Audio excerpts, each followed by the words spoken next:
are off. Flying through the hallway like a disco moth. Hitching to the couch, then I loop through the fan. My tiny whoop's grooving like a funky jam. I dip through the doorway, spin by the cab, bounce off the toaster, yeah, I meant to do that. Neighbors knocking, saying, what's that sound? It's my brush motor soul train getting down. Flying through the curtain, dancing on breeze, freestyle funk in my living room with ease. Tiny whoop magic, bumping every wall. I'm the James Brown of flight, can't stop it all. I got LED strobes and a shag rug trail. I'm looping through the lava lamp, leaving a tail. My whoop's got rhythm, my stick's got soul. I'm the pilot of the party. On a roll, TV remote's a gate, the lamps a dive. I'm flying like it's 7.5. No GPS, no rules, no shame. Just a funky little quad in a soul train frame. You will move below, we fly that flow. Move below, thread that gap. No time to nap, no time to nap. Hit that roll, funk and control. Funk and control, bounce that wall. Bounce that all, we fly it all. It all, we fly it all.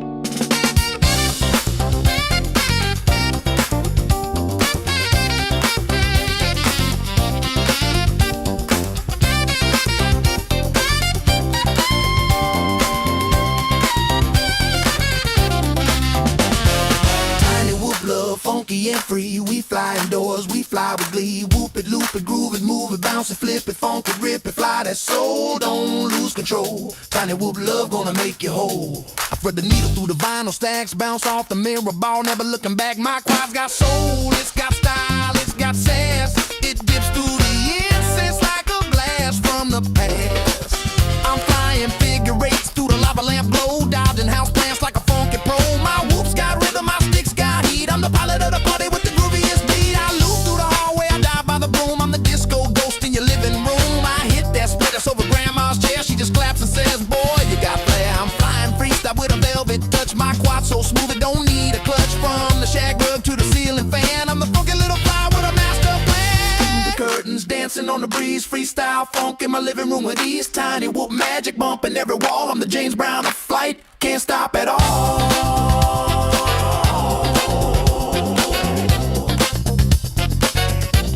Can't stop at all.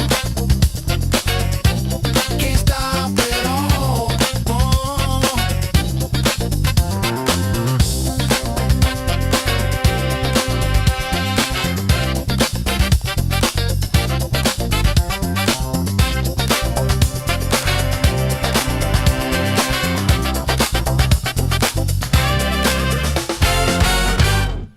Welcome, friends. My name's Aaron Ciotti. Everybody calls me Ciotti. Welcome to Monday Mayhem. Sorta. Kevin Ciotti, or Jesus Christ. Kevin, the voice of God, is here with us as well. Hello. Hey, it's working. Cool. I didn't test it. The computer fought me. When the power went out, the computer became very angry, and all of a sudden my my main Photoshop file that I use for thumbnails with hundreds of layers in it was saying that it was corrupt. So I wasn't able to make the thumbnail, and I was just fist fighting with that, and then a bunch of these Wi-Fi enabled lights that are all these different cool colors were upset. It's, man, electronics hate when you just pull the plug out from under them. But yeah, we're good to go now. We survived this storm here in Georgia. We got like practically nothing. There was a moment that was pretty wild though. We did get tons of ice, and so like all the trees around the house that you guys were just looking at. So, by the way, that was flight footage from the DJI O4 Lite 75mm 1.6 inch prop, 75mm motor, 1.6 inch propeller, 2S build on Betaflight 1102 14,000? 18,000 kV motors. They're rotor limited down a little bit. Gemfan 1610 props. This thing is so cool. With the Happy Model Mobula 704 canopy. No adjustable up tilt. The solid mount canopy. Nice and durable. Good up tilt. A lot of up tilt, but good for flying around outside. But yeah, all those trees that I was just ripping around, with the rain and the ice storm, all the branches, all the little scraggly branches got encrusted in a layer of ice. And then last night when the first big wind blew through, it all cracked and it all fell at once on the roof and all around the house, and it sounded like the end of the fucking world. It was really kind of creepy. But that was it. Like there's a sheet of ice all over everything, but you know, everybody's just kind of staying inside. School's canceled, all that stuff. So we survived. Yeah. We are going to be switching the motors back on the Ultimate Freestyle Tinywhoop. This is my main super durable, super slow indoor freestyle setup that I have had on these NewBeeDrone Hummingbird 0702 30,000 kV motors for a couple of months now, because I wanted to do a bunch of head-to-head testing of certain things, like we have done. Smaller plugs, JST 1.0 plugs versus the bigger JST 1.25 plugs versus direct solder. So we've done that testing, which is pretty cool to see. I forget what else I tested now, but I tested a bunch of stuff with these, and now I'm done testing stuff. So I'm going to put these back to the motors that have always been sort of the best mix of efficiency, power, throttle control, which are the Tinywhoop or WeBleed. They both make them, and they fly identically. 0702, 32,000 or 32,500 kV. The Tinywhoop ones are 32,000 and light blue. The WeBleed ones are 32,500. As these Tinywhoop ones, I have two more of these light blue Tinywhoop ones. Once I kill those, I'll start swapping in the WeBleed 32,500s. And I don't have to swap them all in at once. I can swap them one at a time, because the difference between 32,500 and 32,000 kV is so small that the PID loop will very easily just figure it out. You can mix and match motors that are way farther off than that. The PID loop runs at 4,000 cycles per second, so 4,000 times a second. If there's one motor that's a higher kV, the PID loop is going to hold that motor back a little bit. So you can put 4 completely different kV motors on an FPV rig, and the lowest kV, least powerful motor is going to basically be what all of the motors are, because the PID loop is going to hold the 3 other motors back. This is why it's important to check the health of your motors, like I show you all the time, because if you've got one motor that's starting to die, the PID loop is going to hold all the rest of the motors back. So it's not just like, oh, when I fire up motor 1 really hard and do like a pitch forward roll left, that motor is jank. You know, so when I do that, it's not going to react. No, it doesn't work like that. Like everything that you do, including just hammering on and off the throttle, the PID loop is going to hold back all of the other motors and bring them down to the power level of the lowest power motor. So check the health of your motors. It's easy to do. I've shown you how to do it a million times. If you need me to show you again, let me know, and I will. Super easy. It's something you can do in literally like 15 seconds, if not even quicker. And so, yeah, I'm going to get these motors back on it. We're going to, and in the process of doing that, we might as well do a little comparison, right? I'll fly a couple of batteries on the NewBeeDrone 30,000s, and then we'll swap them over. This is also a really good, another really good opportunity to talk about the difference in the KV markings between brands. What you're going to see tonight is that a NewBeeDrone Hummingbird 0702 30,000 kV motor is going to turn way more RPM than a 32,000 kV Tinywhoop motor. Weebleed, Tinywhoop, and Happy Model, all of their KVs that are stamped on the bell are very low. Very high. Or you could say that all of the other motor brands, the KVs that they stamp on the motors are very low. Whichever way you want to think about it, it doesn't really matter. And to be honest, between like VCI and NewBeeDrone and Betaflight, they're not like dead on the money. Like you look at a 30,000 kV motor from those three, and it's different between all of them. Not nearly as different as what we see with Weebleed, Tinywhoop, Happy Model motors. They are like way off.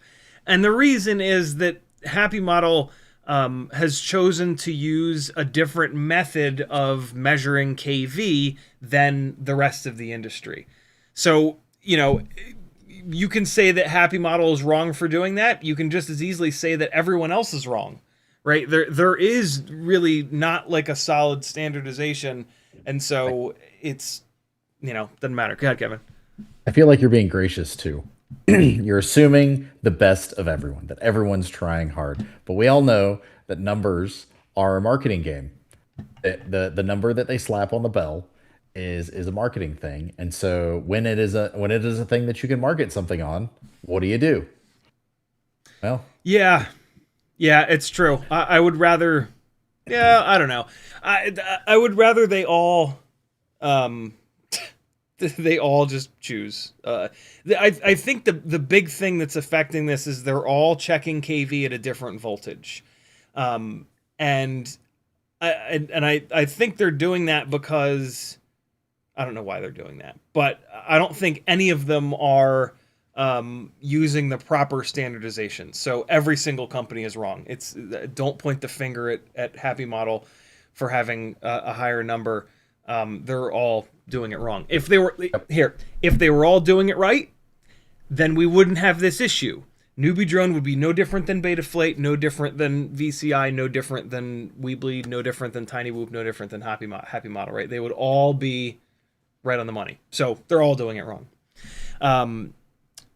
But again, the easy rule here is that Tinywhoop, Weebleed, Happy Model, the number stamped on the bell is high. Everybody else is low. And so, you're going to get to see that tonight. We'll see it. We will spin these motors up in Betaflight at 50%, and we'll take a look at the unloaded RPM that we get with... I got to unplug this over here. Why is this off again? Oh, my God. Things are just turning off. Oh, stop it. Yeah, so we're going to check that with a solid 4-volt power supply over here. I have a Toolkit RC P200 adjustable power supply, and then I made this little BT 2.0 janky setup with a capacitor and a spike absorber because, unfortunately, I had to. And then I plug this into that, and then I have it just output 4 volts, a solid 4 volts. We'll take a prop off. KV is calculated with the prop off, with no load on the motor, so we'll simulate that. We have to do 50% in Betaflight because at 100%, proper KV is calculated just with a static amount of voltage, like 1 volt, for example. We can't really do that here, so because we have to do this through an ESC, and so, but if I were to go to 100%, with no propeller on, it would try to spin it to the moon, and the 8-bit ESCs can't do that. The 8-bit ESCs have an RPM limit. We don't get anywhere near that RPM limit when we have the propellers on and the motor is being loaded down. But you take the propeller off, and there's no load on the motor, and the bell will spin a billion RPM. And so we have to test these motors at 50% so that we don't hit the limit. Cool? I know I'm throwing a lot at you early, but hey. Yeah, you should take a moment. You should take a moment to chill and say hi to chat. Caddx, Baby Rattel 2 case, free with the price of shipping. If you have a Caddx Baby Rattel 2, get yourself an extra case. Get this off my desk, damn it. Anybody still flying FrSky? I have a perfectly good NewBeeDrone BLV1 or BLV2 AIO with an FrSky receiver soldered to it, ready to go, BT 2.0. If nobody wants this with this FrSky receiver on it, I'm going to desolder this. I'm going to put a ELRS EP2 on here, and I'm going to do a build, a full build that I'm going to sell on the Etsy store. But if anybody's flying FrSky and they're dying for a NewBeeDrone AIO, let me know, and I'll sell it to you cheap. The 2S walk snail 1.6 inch build is gone. The 2S analog build is still available. It'll be up on the Etsy store soon. 802, 19,000 kV motors, Gemfan 1610s, Blue Aura T Micro V, Caddx Ant camera, Mobula 6 canopy, Mobula 7 V3 frame. Flies amazing. I just don't need a whole bunch. I don't need more than one of these analog 2S setups. So, yeah, this is available. I think those are all the things that I've got for you. Stuff that, like, if you guys that actually watch this want to grab before it goes up on Etsy for everybody else, you can, message me. CiottiFPV.com has all my contact info. It also has a link to the Patreon. That is the best way that you can support me. This is completely crowdfunded. You guys allow this to happen. And when you pay the bills, I'm completely honest with you. You don't have to worry about me being bought and paid for by any manufacturer sending me tons of quads that I'm relying on. Anything that I get into review, I tell you exactly if it's great or if it sucks or anything in between. Cool. FPV was first in the chat. Flycadelic, Kevin Sumner, Matthew Wegner, McShaky, Hendrix Freakazoid, Nyafu, Jimmy the Cow, B. Kirk, License to Drive, Whoop Fox, Green Thumb, Frank Nicholas, Andrew Taylor, Uriel, Jimmy the Cow again, Denzel the Terrible, License to Drive, B. Mud Skipper, capital C, FPV, we'll leave it there.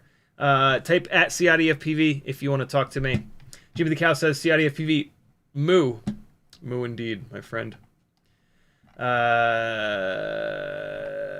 FizzPV says, we got luck, no ice just now. Nice. Uriel says, wish you better, get a generator. We have a generator. We didn't have to fire it up. The power was only out momentarily. FPV says, I think the Weebleed 32.5 are my favorite 0702. Yeah, man, me too. They're just such a good mix of all the things. And for like this basement, you don't need all the power in the world. These NewBeeDrone Hummingbird 0702 30s are like really fun. They've got loads of power, but it's kind of too much. We'll see though. I've flown these motors so much that there's a chance that I'm kind of used to them by now. So maybe I'll switch back to these and I won't like them. Maybe they won't have enough power. I doubt it. I've done this so many times. Every time I test not every time, but more often than not when I test motors, these are what I compare motors to. And I've tested all of the more powerful motors, the RC and Power 0702 27,000s, 29,000s, these Hummingbird 30,000s, the Beta FPV 30,000s, the VCI high KVs. I forget if they're 29 or 30. But yeah, I've tried all of these really powerful motors, and for like a racer, I get it.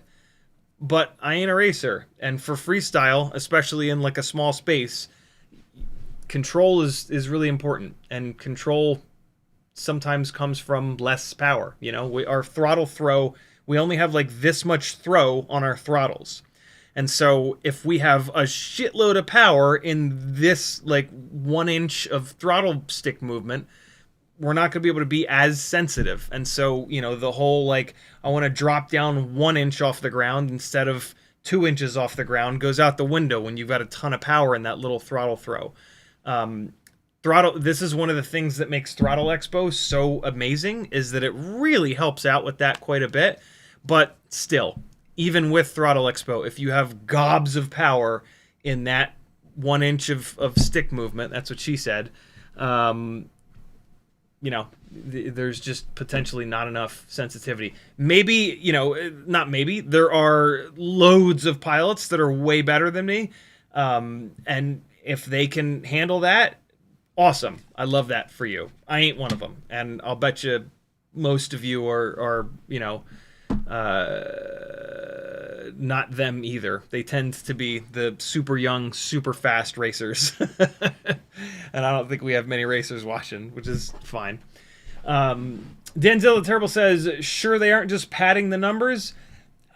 You could say that, you know, you can explain this in a number of different ways.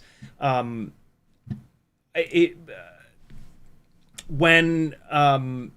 this issue first came up, I talked to both Tinywhoop and Weebleed about it, and after enough back and forth, they found out that from Happy Model that they measure KV in a certain way, and then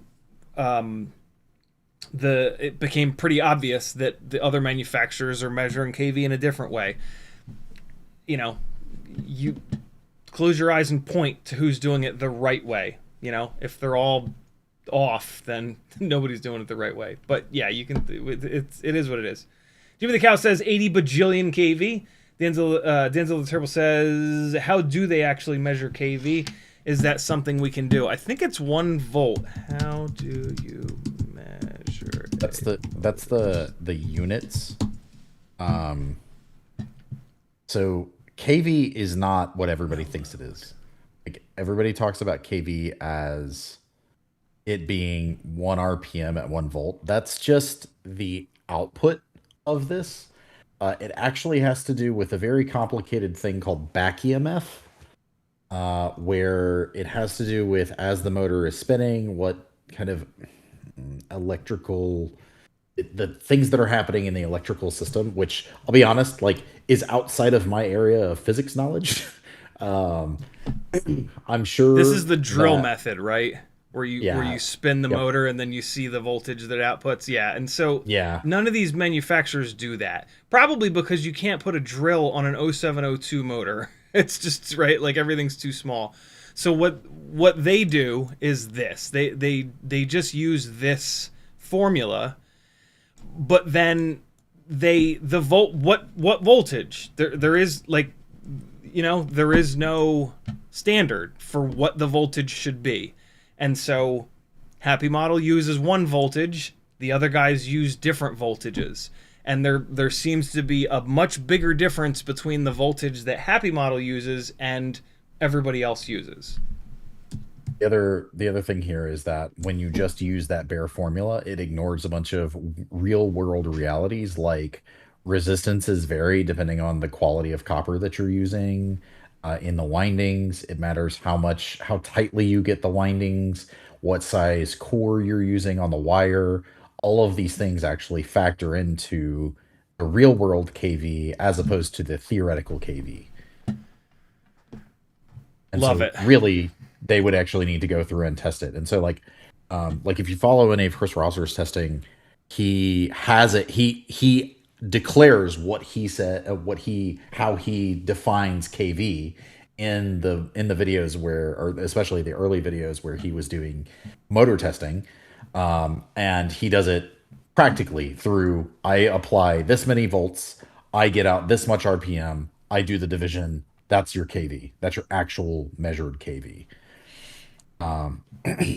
The thing that is difficult is when you have manufacturers that have tolerances that are, let's say, imperfect. They're going to vary motor to motor, and they can vary wildly, like 10 or more percent. So the brand names are generally pretty tight, as I understand it. Their tolerances are pretty decent. But some of the cheaper motors, especially, and some of the shadier manufacturers, they'll be way out of whack. Perfectly put, my friend. So yeah, again, nobody's right. They're all doing it differently. And it kind of is what it is. When Rosser tests all of these motors, it's amazing because he's using the same thing to test all of them. So, and that's all we need, right? But it's not what we get. So, alas, here we are. I mean, if you want, you can take a look at, and this is how I've kind of figured this out. If you take a look at he's got 2 videos testing Tinywhoop motors. The more recent video, he tests most of the motors that you would realistically run at this point. His first motor test was a lot of like older motors that are either like too low of a KV or 1 millimeter motor shaft when they need to be 1.5. And so that video, there's not going to be many motors that you recognize or are interested in running. But his more recent motor test video, he's got a graph of, why don't I just show you? Because it'll only take but a second. So Chris Rosser Tinywhoop motor. If you search for that, and then you look for the more recent test, well, now they both just say a year ago. I can tell by the thumbnail. Okay, so it's this one. It's this top one. Yeah. Oh, you know what you can do? You can just filter by... you can just do recently uploaded. No, that doesn't work. Whatever. It's the... Oh, you bastard, you. It's the thumbnail on the top here. It's the best Whoop motors. This is the one. There's ultimate power. And so if you come in here, it's funny. It's zipped I always look at not always, but I often look at this chart, and you can tell by the fact that the video is picking up where I left off, which is exactly here. And so this is it. He's tested this at 4 volts and 1 amp. And so if we take a look in here, so let's pick 2 motors with the exact same KV. Here we go. Betaflight 0702, 30,000 kV is right here. And then if we go down, so that's here. If we go down to here, here's the Hummingbird, 30,000 kV.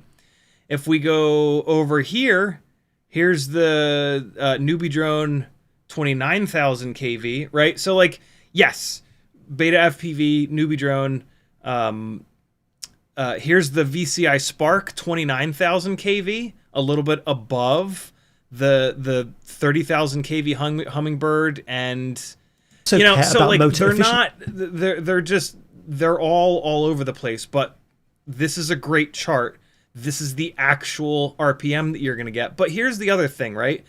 The KV doesn't matter as much as just flying the actual motor. You can make a motor that has 1,000,000 kV, but then you put a propeller on it and you load it down, and it doesn't have enough grunt to spin that propeller up, and it actually becomes the worst motor possible because it gets really hot because it's wound for too high of a KV, and it's kind of bogging down. It's like being on your bicycle. It's like being on a mountain bike in like 3rd gear in the front and 7th gear in the back, or 6th gear in the back, and trying to ride up a big hill.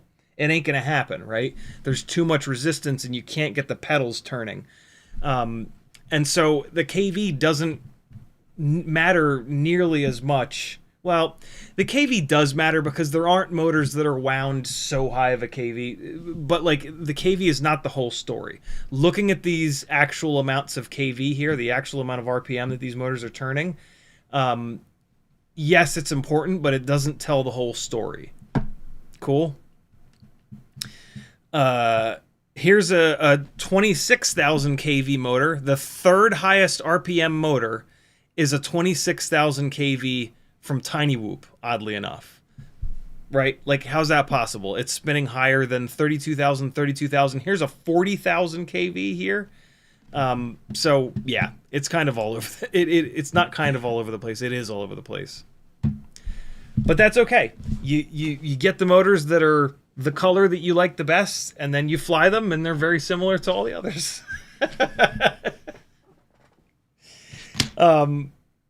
Kinda. Most of these motors that are like 29,000 kV and higher are gonna have plenty of power. So like I joke about that, but like for the most part, you can just pick the motor that's the color that you like the best, that's more than 29,000 kV, and it's gonna make a ton of power, more than enough. If you really want to go deeper than that, start watching my live streams because I've tested most of them. Uriel says the postman is on his piggy butt.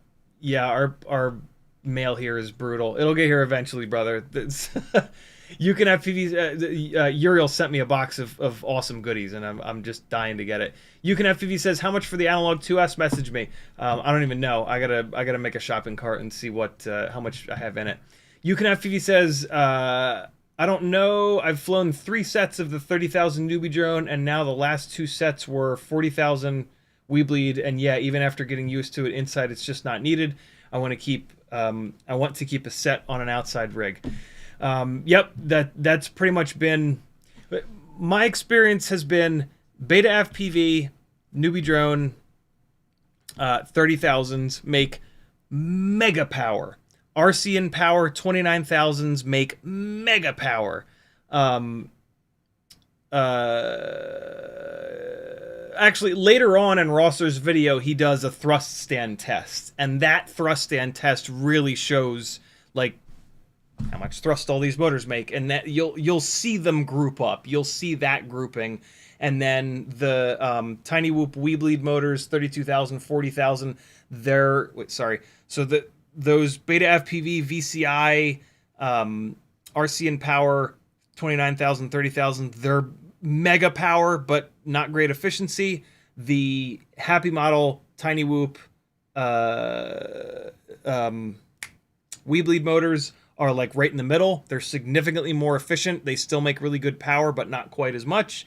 And then there's a bunch of motors that you don't want that are lower kV that are down here. So yeah, his video is great for that. Nyafu says, have you heard about the tabless lithium-ion cells? They have 70 amp output and 140 burst and are way cheaper than lipos. Might be a new meta for cinelifters, long range, and flow rigs. That's pretty cool. That's pretty cool. Yeah, I don't really do anything with lithium-ion cells, but that's wild that they're actually... You would think with how long those have been out, there wouldn't be much more innovation left. Although I guess there aren't many applications where they need to dump so much amps as we ask. So maybe that's what's driving some of that. Beaker just built a 2G4. Anything I should adjust from the default settings? It said Module 6. I imagine that might be the defaults were 4. Got it from AliExpress. See how it is on the defaults. It's probably, I mean, as long as they're close to like, as long as the sliders are close to the middle, you'll be fine. TX2 Stomp 451 with a $5 super chat. Thank you, brother. He says, you had a couple of walk snail whoops a few shows ago, I think. Did they ever hit the Etsy store? Also, you totally got me into whoops. Thank you so much. You're certainly welcome. They didn't hit the Etsy store before they both got snagged. So, yeah, there's ways that I try to reward those of you that actually watch these live streams and pay attention. And one of them is that, like, when I'm about to sell something cool, also out of sheer laziness of not wanting to take pictures of it and make the Etsy ad, but also, it gives, like, the hardcore folks that give a good chunk of their lives to listening to and watching these live streams a crack at the stuff. And, I think that's okay. I hope, nobody takes offense to my doing that. If you do, sucks for you. I'm going to keep doing it because I like it. I put work into these live streams. And so, and I love the thought that there are people that are interested enough in this stuff to actually follow along with me. And those tend to also be the people that on my Discord are testing stuff and talking about the testing and helping me with stuff and sending stuff over for me to test and write and building like the knowledge base that we've built here for the last 3.5-4 years. And so, yeah. Capital C said, thank you again, TX2 Stomp, for the support, my friend. Hey, by the way, speaking of support, there's a new fund. I need some motors for the 3-inch build that keeps throwing bells on those Toka 1505s, and these RC and Power 1404 Plus motors. I have one of them here. It's the GTS V2 1404 Plus 4680 kV. I found out it's 1404 Plus means it's a 1404.6. That should be a perfect motor for 250, 260 gram 4S 3-inch prop, big gnarly rigs like what's in my frame that'll hopefully come out this year. And so yeah, perfect chance for us to test out these motors. So if you want to add to this fund, just do a super chat or hit my website for the PayPal button. If you do PayPal, just call it out in the note. Yo, this is for the 1404 fund. If you do a super chat, throw that in your super chat, like, super chat for 1404.6 fund. And you can be a part of the testing to see if those are good motors. They'll probably be good motors, though. Ciotti, did you know that Throwing Bells is the name of my 90s grunge cover band? Title of my sex tape, personally. But, that's a joke from... what show is that from? Title of my sex tape is from Brooklyn Nine-Nine. Oh, I beat you to it by like a split second. It was probably delayed. No, we probably said it at the exact same moment. Yep, exactly. The name of my ex cover band is from a show too, but it's older, and I have forgotten what it is actually. Nice. Capital C says, have you noticed the new hover point settings in Betaflight 25.12.1? What's that about? I had to mess with it to get my throttle mid-expo dialed. Yeah, that is a way to... Exactly what it says. You can move your hover point up and down. It's a third adjustment of for Throttle Expo. I only have that installed on one build. It's this X14 build, and I had to pull it apart earlier to swap the camera mount out. So I haven't had a chance to mess with it yet, but we will certainly be messing with that. I got to read up on it because, adjusting the severity of the curve and then adjusting where the middle of the curve is, like, I get that. I guess the third, okay, so I just figured it out. So I don't have to read about it. So right now, the adjustment that we have with Throttle Expo, wait, is it like this? Yeah, I got to reverse myself for you guys. So no Throttle Expo is like this. 0 throttle down here to full throttle up here, right?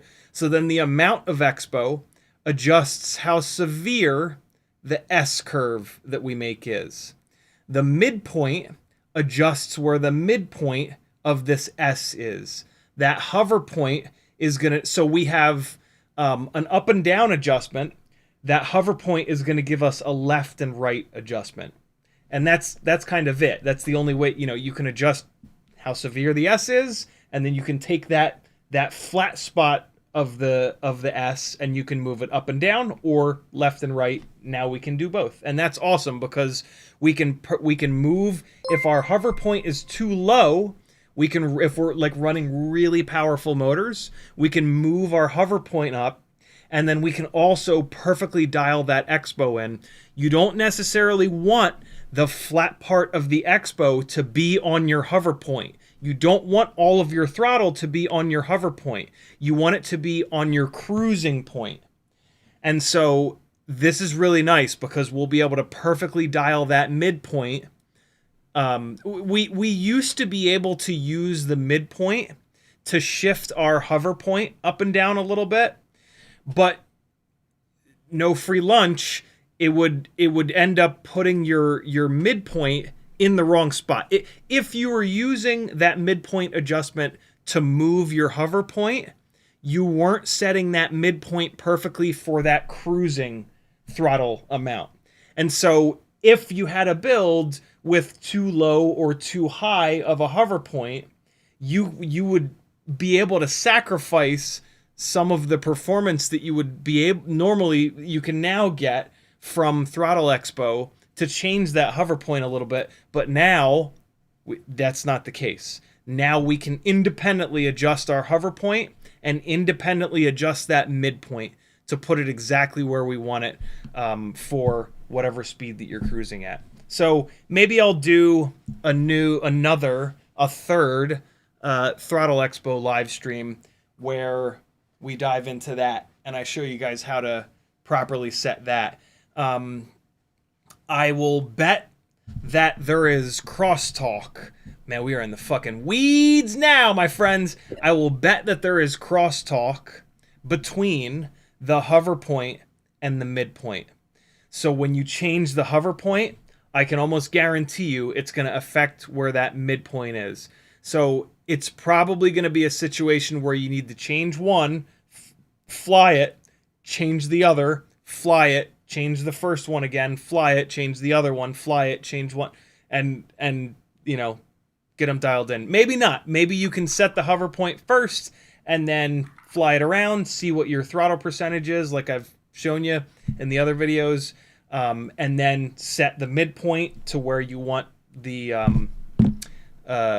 midpoint of it to be, and away you go. Maybe it's simple, but I have a feeling that there's going to be some kind of bouncing back and forth. So when I do that live stream, we'll try it both ways. We'll try setting the hover point first, and then we'll try setting the midpoint first, and we'll see which one gets us to the dialed in point fastest. YouTube is already memory leaking all over the place, and so you're going to get some stuttering until it inevitably crashes, and then everything will run better again.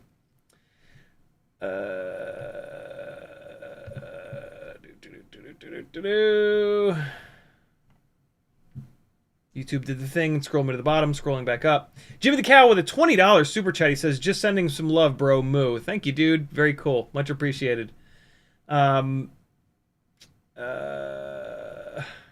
There we go. Just Bright says, "Is there a way to reset the entire board? ESC config is only reading 2 of the 4 now that my build is ready to fly." If you're talking about in escconfigurator.com with BlueJay, disconnect everything, plug the quad into USB, plug the battery into the quad, then go to escconfigurator.com, connect, read. A lot of times when you do that, it'll all of a sudden find the missing ESCs. I literally had that happen to me last night working on, I forget what I was working on, but yeah, that's super common. That happens all the time. If that doesn't fix the issue, it's not a good sign. If ESCs are not coming up in there, you can try to like reflash them, but a lot of times it's dead. So yeah, I hate that for you, but it might be DED dead. Billy Bob says, "What's a good AIO for a 2-inch build?" It depends. Analog versus digital, 1S versus 2S versus 3S maybe, ELRS versus Crossfire versus FrSky, right? Like there's a bunch of different things that I would need to know to answer that question. Just Bright says, "I went into Betaflight and noticed that unlike my other whoops, the throttle was at 100%, only half of my range of motion, so maybe I blew out 2 ESCs when testing." If it's 100% in red in Betaflight, that means that it's not getting communication from the from those ESC channels. So like, for example, something I learned last night. It was a NewBeeDrone board, a BLV2 NewBeeDrone board. Something I learned last night is that RPM filtering does not work with D-Shot 150. If you switch to D-Shot 150, you will get red 100% if you're using bidirectional D-Shot, and nothing works. The motors won't spin up. You can only use D-Shot 300 or 600 with RPM filtering. And so that's an example of when you'll get that red 100%. So yeah, try cycling the power, try reflashing the ESC to the newest version of BlueJay. Seems to be pretty good, 0.21. Do 48K, not 96, and hopefully that'll fix it. UFSTW says, I feel the Weebleed 32,500 is pretty powerful too. They are. Yep, they have a great amount of power. UFSTW also says, does throttle mid matter if you're not using throttle expo? No. If you have the amount of expo zeroed out, the throttle mid has no effect. Jim the Cow, thanks again for the super chat. Frank Nicholas says, 65 watching. If you want to do a battery giveaway, oh Jesus, it's so late already. I'm going to skip the battery giveaway tonight because I need to actually do the thing that the live stream is about and start flying these things. So we'll do a battery giveaway on Whoop Wednesday. That's perfect. We'll do another one of these giveaways for 1 Lava V2 580 and 2 Lava V2 680. So come on back Wednesday night from 10 to 12. I'll actually get started at 10, I swear.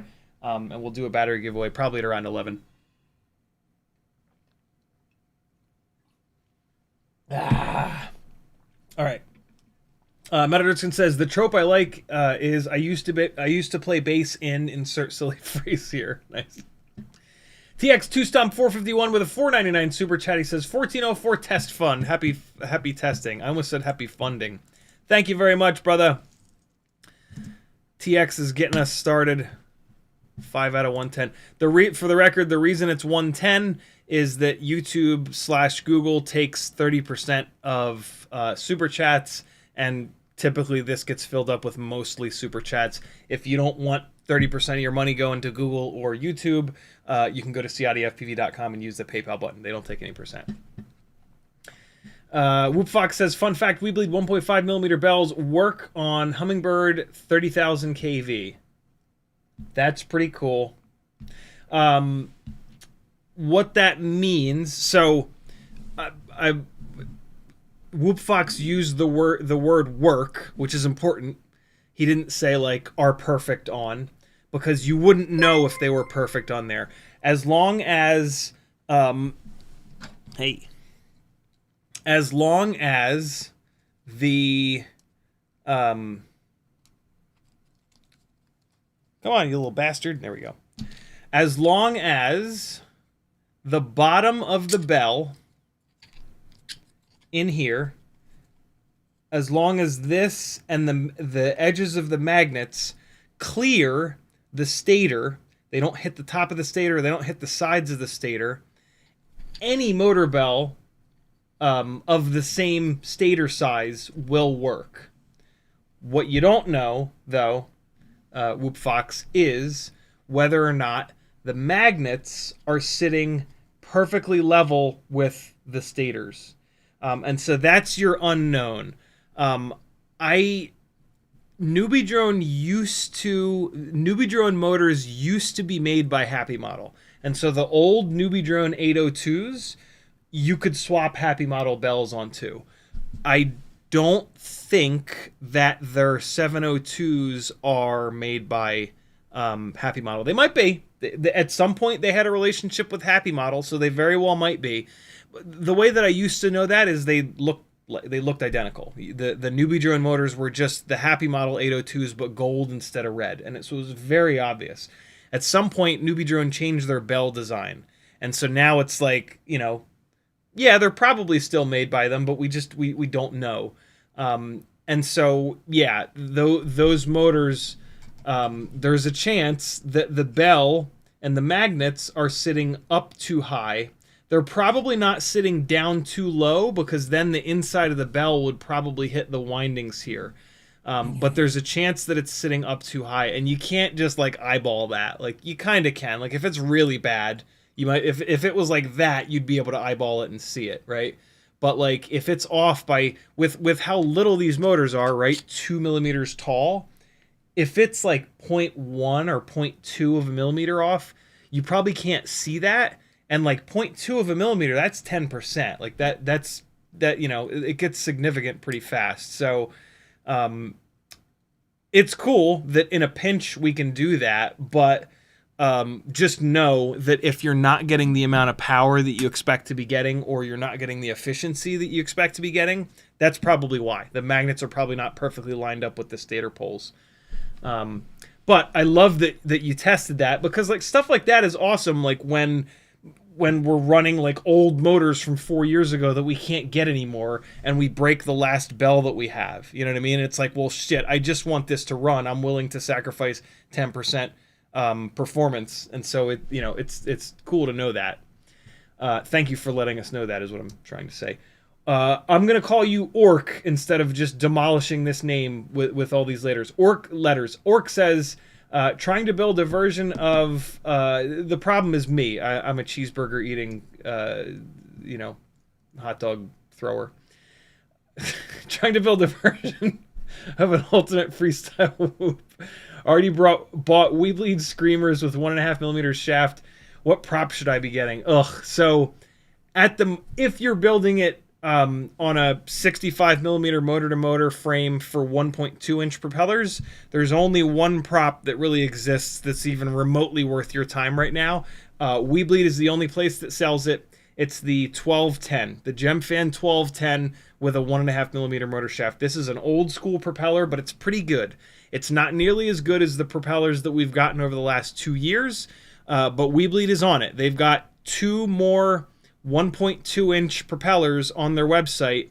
They show out of stock, but they've never been in stock, so they're on the way, is what that tells us, with a 1.5mm motor shaft. So just hold off. It's the Gemfan 1219s and the Gemfan 1209s. Those are both amazing tri-blades, and it'll be great once we have them. There's also Tinywhoop is also carrying 1.5mm 31mm the 1209 quad blade, which don't run a quad blade. You got me all excited. And the 1208s, he's got the Jesse has the 1208s, not in stock right now, but they do exist. So the 1208 is a propeller that's been around a long time, and I never talk about it because it sucks. The 1210 is just good enough to be like usable. The 1208, in my opinion, it's not usable. It's not poorly balanced, but it's also not really well balanced like all of these other propellers. It's very heavy and it's very low pitch, so your response time sucks. It doesn't make good power. It is durable, I will say that, but it's not well balanced, too low of a pitch, too heavy. To me, that it doesn't even exist as far as I'm sort of concerned. The quad blade thing is kind of fun because it's so drastically different. It's going to be like super grippy and super slow. But the problem is they're super heavy. So I really don't recommend them unless you just want to see what a quad blade would be like. But I'll just tell you, it flies like shit. It's really heavy. It's too slow. It really like drags really hard on the motor. You wouldn't want to put that on a 702. You would need to put that on an 802, really. So like that's another propeller that almost doesn't exist. So yeah, at the moment, right now, today, Gemfan 1210 on Weebleed is the only let's use the word viable, right? The video game community uses the word viable all the time, and it kind of works perfect here. That's the only viable motor for use on 1.5mm motor shaft 702s. Whoopfox says the bell Weebleed red and vegan green, I think. right? Yeah. Yep. Green, Whoopfox red, says yes. Is it in black? Yep. Nice. That's cool. Whoopfox says the bell fits great and flush. You need to add a few shims on the bottom. Okay. Yeah. So without the shims, does it hit? Does the bell hit the top of the stator? Interesting. On one hand, you could say you just keep putting shims on there until the bell stops hitting the stator, and then it's correctly lined up. But at that point, it might actually be too low on the stator poles. There's not a good way to look at it and be like, it's perfectly lined up. You're just, you're taking guesses. B. Kirk says, here's what I will say. That what could be pretty cool is doing the RPM test that I do upstairs with different bells. because one of the things that changes how much power a motor will make is how strong the magnets are and how thick the magnets are and how tight the air gap is. So, yeah, anybody that wants to completely lose their minds, you could do that. You could get a bunch of different 702 bells and swap them in and out of the same stator and see which bell makes the most power. I don't think I'm willing to do that. I'm not willing to do that because the Tinywhoop 32,000s and the Weebleed 32,500s make the perfect amount of power. If we did not have a motor that made... And then, like the RC and Power 0702 29,000s make way more power than we need. And so we've got the right amount of power, we've got way too much power, and we've got plenty of motors that don't make enough power. And so, like, you know, if somebody was all about trying to get efficiency out of Tinywhoop motors, that would be the person that would do that. That person ain't me. So, yeah, if anybody out there is looking to dive into long-range Tinywhooping, that's how you can be completely insane. B-Kirk says the gyro frequency is 8 kilohertz and the PID loop frequency is 2 kilohertz. I think you said they should be the same. I can't remember. This was the default on Happy Model 2G4. Yeah, put them both to 4. The PID loop shouldn't be all the way down at 2. The gyro should not be all the way up at 8. Put them both at 4K. That's the right thing to do on a Tinywhoop. And then you also kind of want to match those up with your D-Shot. You want D-Shot 300, not D-Shot 600. FrSky says, having problems saying the A word, LOL. What's the A word? Asshole? I say asshole just fine. What's the A word? I'm just going to assume that it's asshole. I'm not supposed to say the asshole because YouTube is supposed to be a family-friendly place, but fuck that shit. I'll say whatever I want. When I'm watching Instagram or YouTube and the person curses, it makes me love them more. And so I just assume that everybody out there is exactly like me. So, oh, American. Oh yeah. Yeah, American. Yeah, no, that's a word that makes me cringe at this point and makes me very embarrassed, unfortunately. Let's get going with the testing here though. So, here's what we're flying first. Here's what we're going to be flying all night. ORT Micro V antenna, old school Mobula 6 ball sack canopy, Runcam Nano 3, 2G4 AIO, BT 2.0 with the cool little Tinywhoop 180 degree LED bing bong, NewBeeDrone Cockroach V3 frame. This is my as slow as possible so that it will be super accurate like a scalpel in a really tight space setup that also crashes really well. And yeah, this is like the best frame, canopy, camera, AIO combination. Also, the AIO has very nice video quality. Again, the AIO is very durable. The thing that's going to change is the motors, right? Oh, and HQ 1.2 by 0.9 by 3 propellers. These are my favorite propellers at the moment. I'm starting to warm up to the Gemfan 1209s, but I'm not there quite yet, and these props are on everything, so it's fine. What's going to change is right now we're on the Humminbird 0702 30,000s. We're going to get some numbers on them, and then we're going to switch over to the Tinywhoop 0702 32,000s, which are pretty much identical to the Weebleed 0702 32,500s. Cool? So first up is the more powerful but lower KV. You're going to see in a little bit, though, that they're not actually lower KV. 0702 30,000 kV motors. These are the motors that come on the Humminbird Race, which makes all the power in the world. It's outrageous how much power that thing makes. I've got a bunch of 260 mAh batteries that we're just going to fly really quick to get like the feel of the quad. No, let me reverse that. I'm going to do the RPM testing in Betaflight first, and then and I'm going to do it on motor number 1. and then we're going to fly. I'm going to swap the motors as quick as I can, and then I'm going to fly again because I want as little downtime. I want as little time between when I fly one to when I fly the other as possible so that I can actually remember the way that it flew with the one motors versus the motors that I'm swapping on. And then at the end, we'll do the RPM testing again with the other motors. So I've pulled this prop off of motor 1. I'm going to pull 2 propellers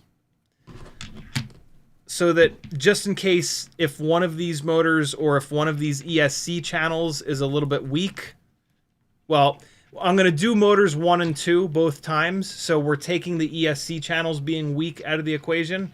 But just in case one of these motors is a little bit weak, we'll have 2 data points and we'll be able to see that. Let me turn on this power supply over here, and I'm going to set it to output exactly 4 volts. There we go. I'm going to turn this down from 4S voltage. All right, so 4.0 volts. There we go with that. And so now what we do is we fire up Betaflight. We plug this thing in to both USB and the power supply. We go into the motors tab and we just ramp it up to 50% and we look at what the RPM is. And so let me turn some of this other shit off. I got the transmitter and my goggles just banging away. No need for that. Okay, so Betaflight's coming up someday. Plugging in 4 volts. There it goes. And come on. I have rabies. I can't plug it in. There we go. Connect. All right, so these are 30,000 kV motors. Oh my god, the memory, the YouTube memory leak just demolishes this computer. I mean, oh my god, come on now,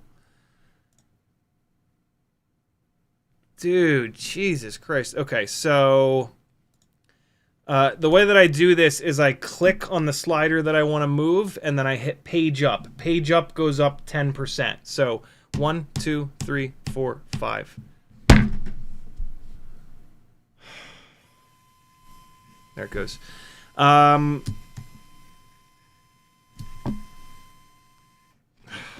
Jesus Christ, man. Come on, YouTube.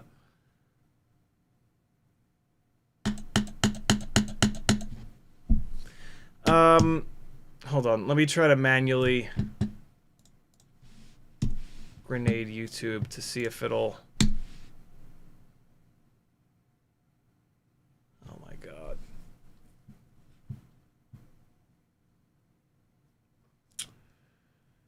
I'm sorry, guys.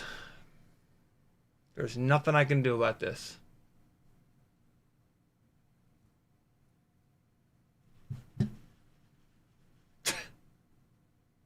This is beyond belief. For what it's worth, I just had to close I had to close the stream window because that tab alone was eating 5 gigs of RAM.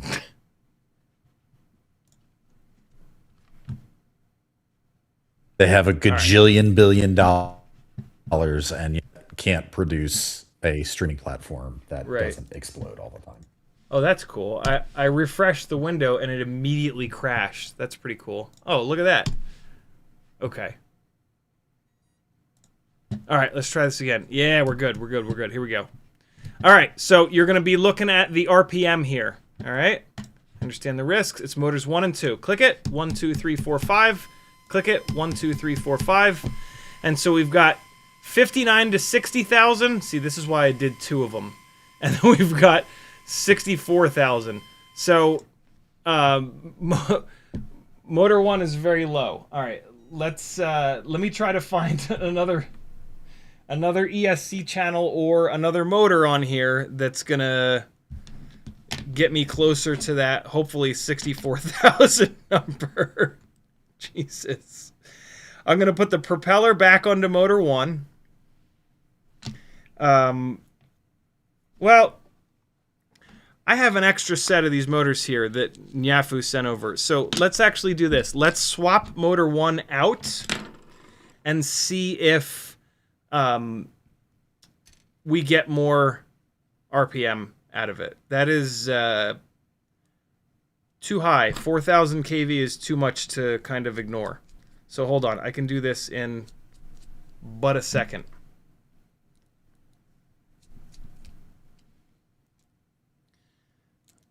All right, so pulling this motor off, putting this motor on, and let's see what happens. So if this helps the situation, the motor that we pulled off is on its way out. If this does not help the situation, the ESC channel, number 1, is on its way out or weak or whatever you want to say. Although technically the problem could be the motor bell. Nope, never mind.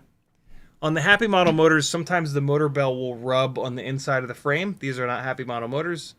These are NewBeeDrone motors. They use tiny little, almost impossible to remove C-clips, which don't rub.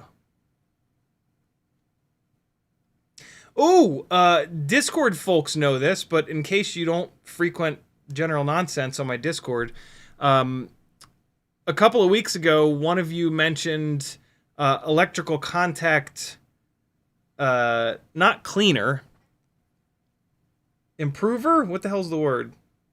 Improver just said is it not to a me word. earlier, and I can't remember what you said. Yeah, what's the fucking word? Contact.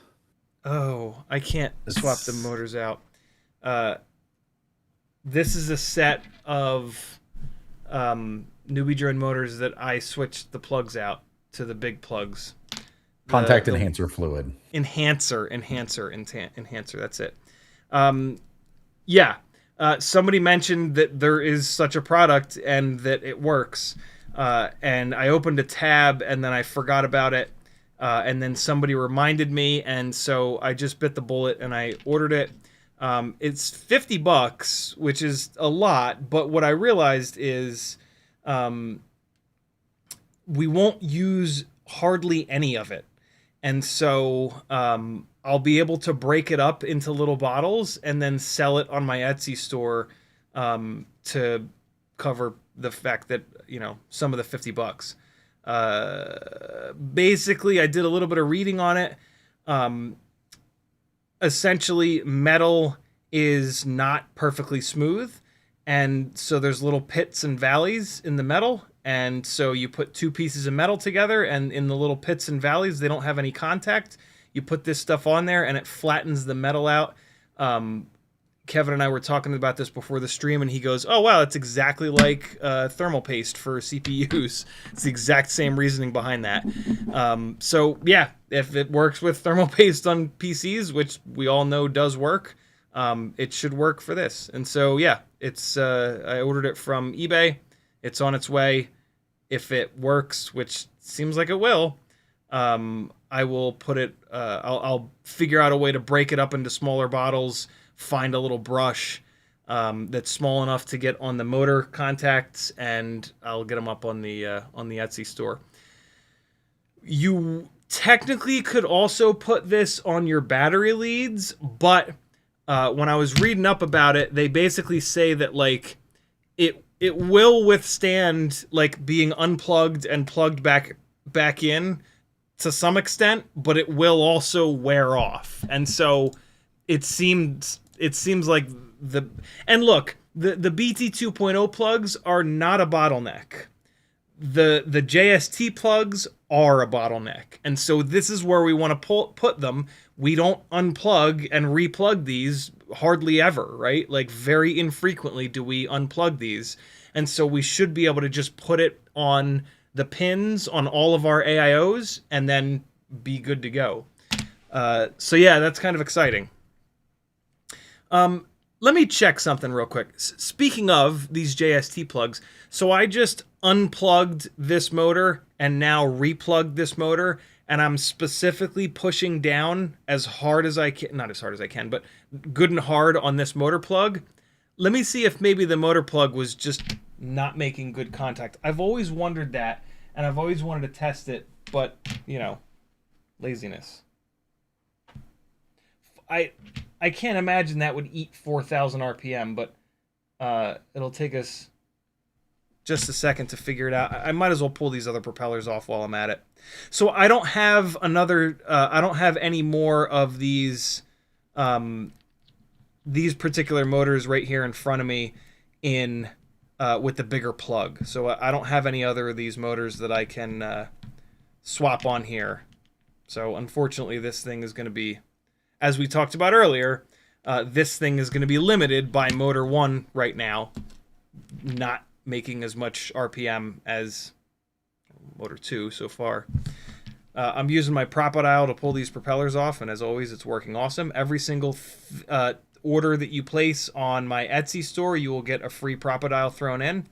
Or if you win one of my giveaways, next Monday is a giveaway live stream, so it's a great time to either bump your $3 Patreon up to $5. You'll get automatically entered into the Tinywhoop contest, or if you're not a patron, it's a great time to jump on. The $5 a month tier will enter you every first Monday of every month to win Tinywhoop and toothpick parts.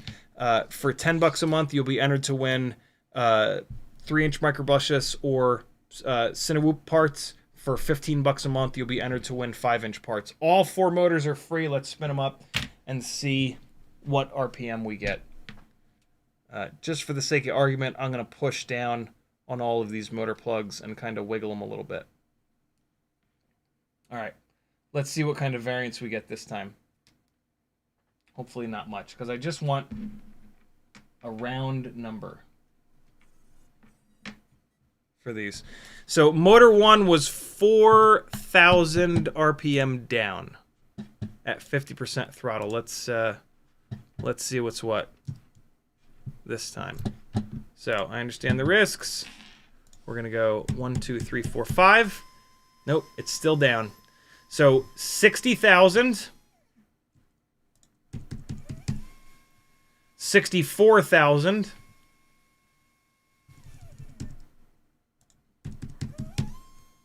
64,000,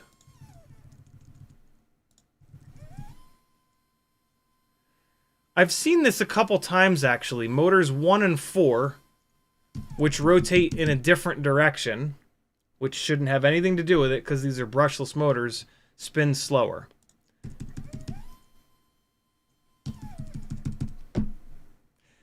We'll see if that happens when I swap the motors. So motors 1 and 4 are turning 60,000. Motors 2 and 3 are turning 64,000. I think it's just confirmation bias. I think like when I see that, I think like, oh, those 2 motors spin the opposite direction. That must have something to do with it, right? But like, I think it's just when I see that happen, it triggers in my head and it sticks out in my brain. When it doesn't happen, it doesn't stick out in my brain. So let's get it going. Putting the props back on here. And so we need to fly this. I can't just swap the motors now and then fire the other ones up because we don't care about what that's just showing the KV. The KV does not tell the whole story. How much power they make in the air and the runtime is also really important here. And so that's what we're about to check. All right, finally we're gonna fly. So 3 260 mAh batteries and 1 300 mAh battery are in front of me. Let me open a quick new note here and we will get to it. So NewBeeDrone 0702 30K. All right. Let me leave myself a note here. 64K 1 and 4, 60K 2 and 3, 64K. Everybody with me? All right. Danzel the Trouble says, ask your dad about that concoction. He might know. You know, that's a really good idea. I should totally bug him about it. He's down in Florida in the RV, not shoveling snow. Very All right. smart, man. Yeah, right. So let's see. Oh, hold on. I gotta unplug the VRX and plug it back in.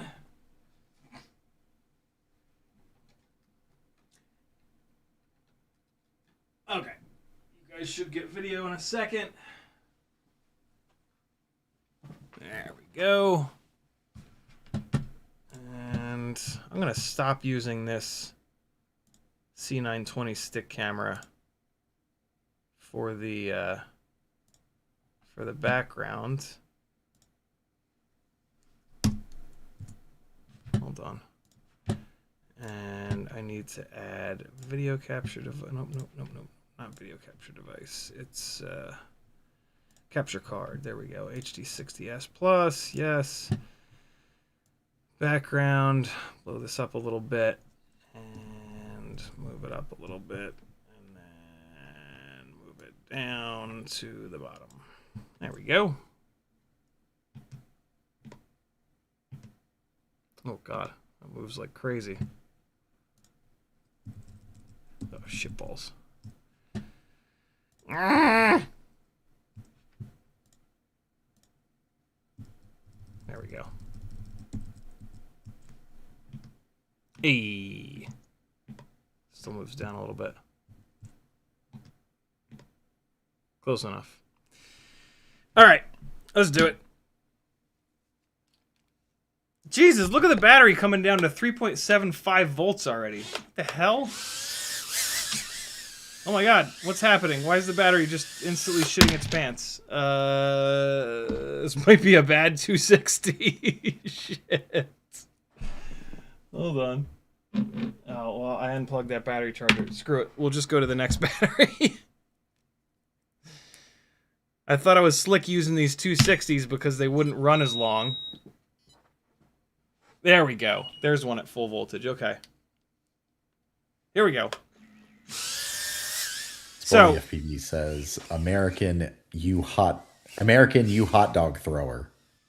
Yeah, that's us, man. Ural says, if I start giving you nasty names, you could be my friend. Nice.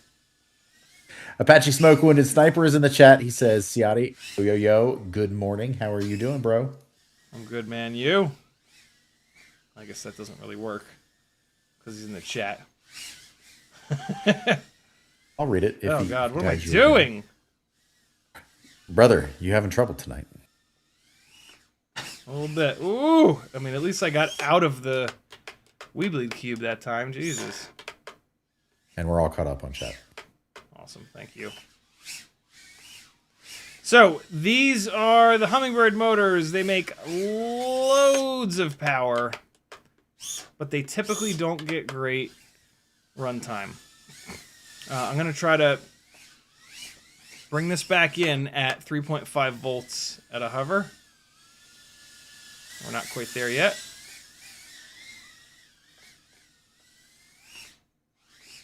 There we go. Jesus. Although, of course, I had to touch the... I had to crash into the ground. Oh, man. How did one power loop pull the voltage that far down? All right, we're going to give it a second to bounce back up. I'm going to go open the door upstairs so that we can do the full throttle rips across the room. Hold on.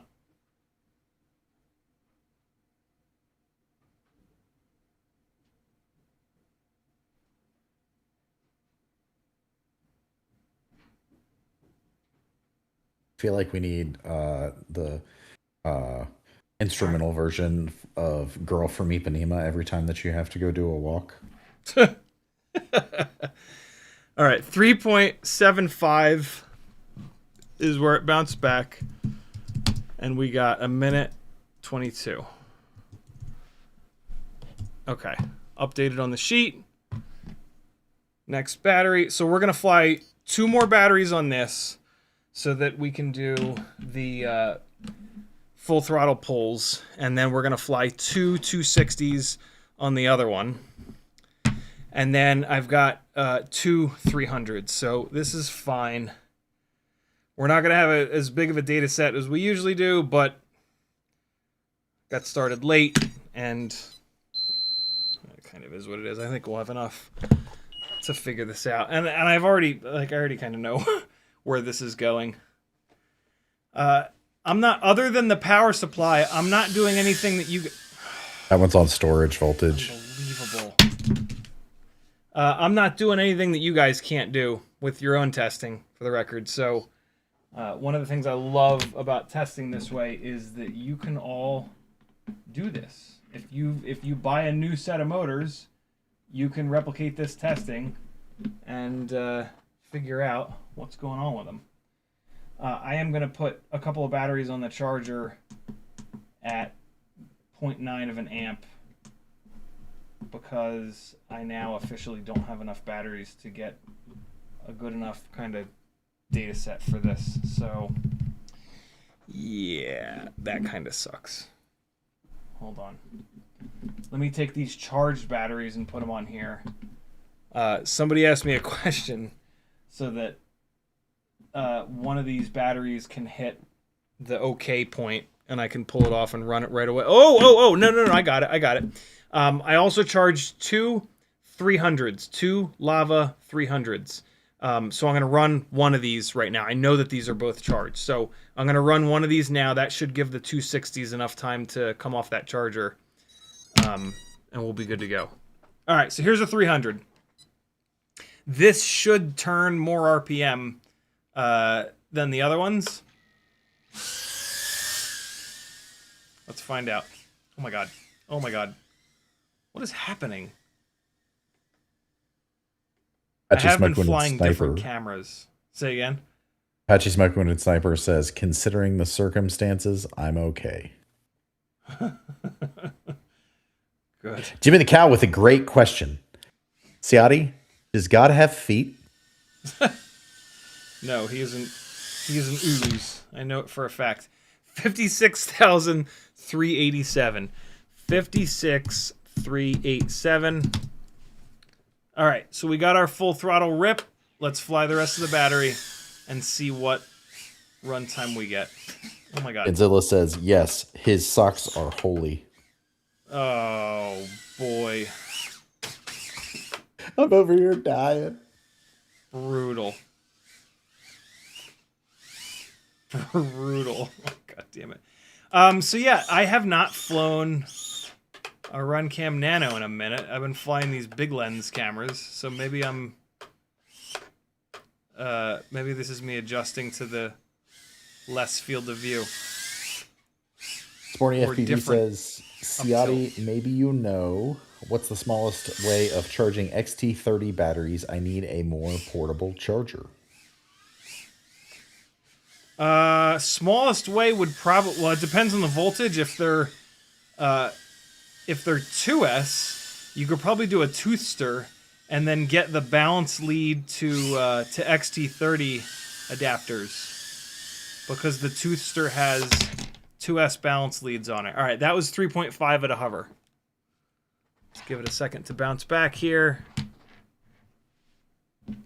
So yeah, I think that would be the slickest way of doing it. Can you think of any other way, Kevin?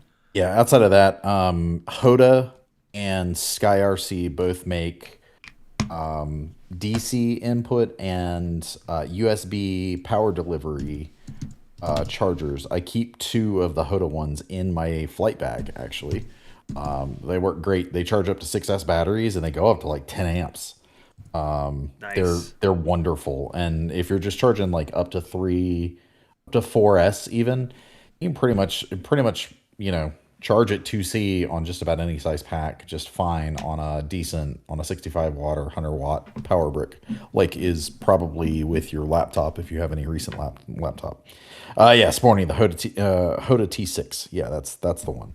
I love them. I field charge with them all the time. They're great. I did not know that those existed. All right, so 56,387, 3.8 volts, 3.80 volts it eventually got up to, and then 1 minute and 28. Let's keep going. One of the 260s was at OK on the Toothster charger, so perfect. Hopefully while I'm flying this, Oh, nice. One of the other ones just hit okay, so we're good. We're gonna do... actually, I can do 3 of these. But, yeah, we'll see. I almost Stevie Wondered it. Alright, here we go. Upstairs, let's see what RPM the 260s will pull.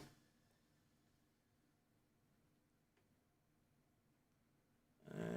Alright. Oh God, that was not a good one. That was not a great one, but that's okay. I've already done it. I won't do a second one because the voltage is already sagged down now from that one. See, why does this keep happening? The lighter batteries pull more RPM. I think it's because the all-up weight comes down, and it's easier to accelerate. 59,000. Barely read that. 908. I saw this with the Lava V2 batteries too. It's so weird. The only thing I can think of is literally that the less all-up weight is allowing it to accelerate to a faster speed, and then the faster the whoop is ripping through the air, the more the incoming air speed is into the motor, and that lets the propeller spin up faster.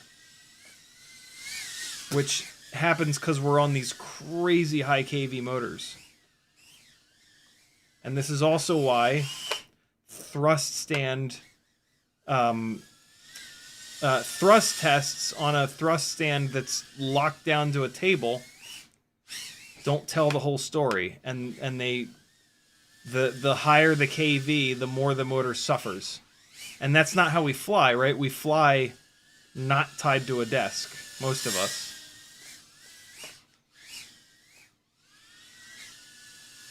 We at 350 yet? Not quite yet. That was the most ridiculous little bounce off the inside of that NewBeeDrone cube ever. 3.51, let's give it another loop here. There we go. 3.49, perfect. All right, 3.5, let's give it a second to bounce back. I'll pull 2 more batteries off this charger. They're both saying okay. And all right, what's the runtime? Minute 46. Yeah, minute 46. And then looks like we're coming back to 3.7. I'm gonna guess 3.73 it'll eventually get to. Minute 46. Okay. It would eventually hit 3.73. So I ran that battery a little bit longer than the one that I just pulled off, and the voltage was lower, which is to be expected. So we're still doing well.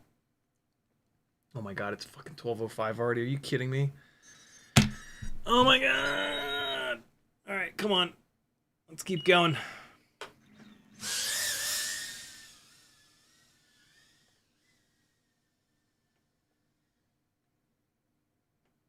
CiottiFPV tagged me and said, "What's a good parallel charging board? The T6 only has 1 port, if I remember correctly." Yeah, it only has 1 port. The best parallel charging board, in my opinion, is no parallel charging board and just buy more chargers. But if you're going to parallel charge, if it's still sold, and I think it is, Joshua Bardwell's parallel board. Ciotti, that's the one you're using too, right? Yeah, the V2. That's gonna be a pain. That's gonna be a pain in the ass to drag around though. Yeah. It's a big boy. The smallest parallel board is gonna be the HDLRC. Does Hoda have one? The HDLRC one. Okay. Yeah, HDLRC has one that's like clear acrylic plastic. It's nice and thin. That's the smallest one. Outside of the impossible to find Lumineer one that I finally got my hands on, but it took like over a year. So yeah, the HDLRC parallel board I think is the one that Sporny's gonna want. I think it's made by Hoda or ISDT. There's one that's in a silver case. I don't think it has all the protection as some of the other ones do. Yo, those are so heavy. Holy shit. I have two They're a little of heavy, those. yeah. Frank Nicholas sent them to me. They're like unbelievably heavy. They're really well made, but whoo boy. If weight is a concern, those are not the answer. Yeah, don't go hypermiling into the woods with one in your backpack. They are small though. For sure they're small. Minute and 42. All right. My only problem with those, if I remember correctly, because I haven't used that one in a long time, it's like the XT60s are like on the top, and the parallel ports are on the side, and so plugging in is a little bit weird. And because you talked about XT30, I don't think it has XT30 plugs native on it. I think you have to carry around some dongly bits. Yeah, it is XT60 only. But I actually love the little cables that convert XT60 to XT30 because it just adds a little bit more flexibility to the whole thing. Yep, me too. 3.72, probably going to get up to 3.73. We'll just assume. If we're off by 0.01, nobody will know. All right, last one, real quick. And so we're starting to see some consistency. 56,003, 59,009, 57,005 when hurtling through the air. Last one, and then we change the motors. It should be pretty quick to change the motors.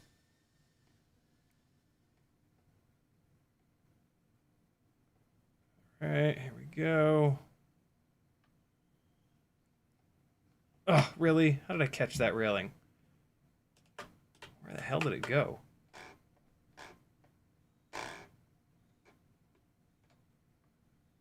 Oh my god. Please just flip back over. Teddy, help me.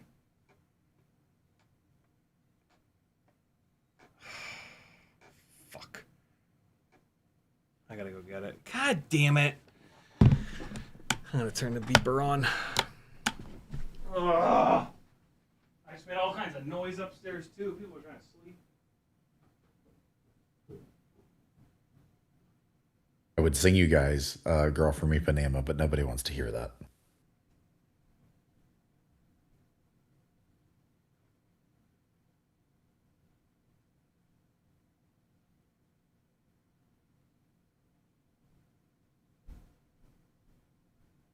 Yeah, Sporny, two store is the right call. If you're just charging to us, do that. All right, well, that battery was kind of, I hammered that thing so hard. God damn it. I hammered it so it was under the couch. This battery is kind of worthless for testing purposes, so we're going to have tested 2 batteries, and that's going to have to be enough.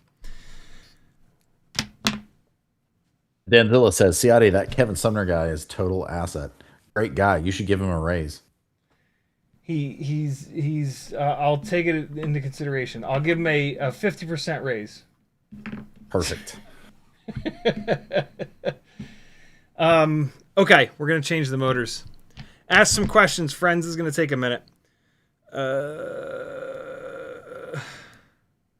Here we go. Quick as I can. I would love to do another Yeah, no, the other batteries aren't all the way charged yet. That's fine. We did the 300 mAh battery and 2 260s. Hopefully, the numbers will be so different that it'll be super obvious. About to find out. Unplugging. Always unplug these things with your sharp-tipped tweezers so that you can pull from the plastic plug. Don't pull from the wires. Maybe that's why I never break these wires, and other people say that they do break these wires. Because I can't remember the last time I had one of these wires break from one of the plugs. Jimmy the Cow says, Ciotti, my buddy has bad eyes and wants to learn FPV. cheap box goggles to start, or balls deep and good ones with diopter adjustments and stuff? That's tough. I'm a big fan of like stay cheap on the box goggles to get started, especially and in this case that is an especially good idea because glasses will fit inside of most box goggles. But the problem with that is the box goggles have like no resale. No, they don't have no resale value, but they don't have the same amount of resale value as like a set of Fat Sharks or used Fat Sharks. Set of used Fat Sharks, and then if he doesn't like it, he'll be able to sell them for what he paid for them. Fat Shark, the value of Fat Sharks has bottomed out at this point, or Sky Zones. Anything that's not brand new, like used set of not brand new goggles. You know, like if they're brand new goggles, the value will go down in the time that he's using them. So if they've been out for more than a year and they're used, he'll be able to sell them for what he bought them for. And A YouTube tab just crashed. Nice. And I think that Fat Sharks or Sky Zones are going to be the move because he can get the inserts and they're just so much more comfortable.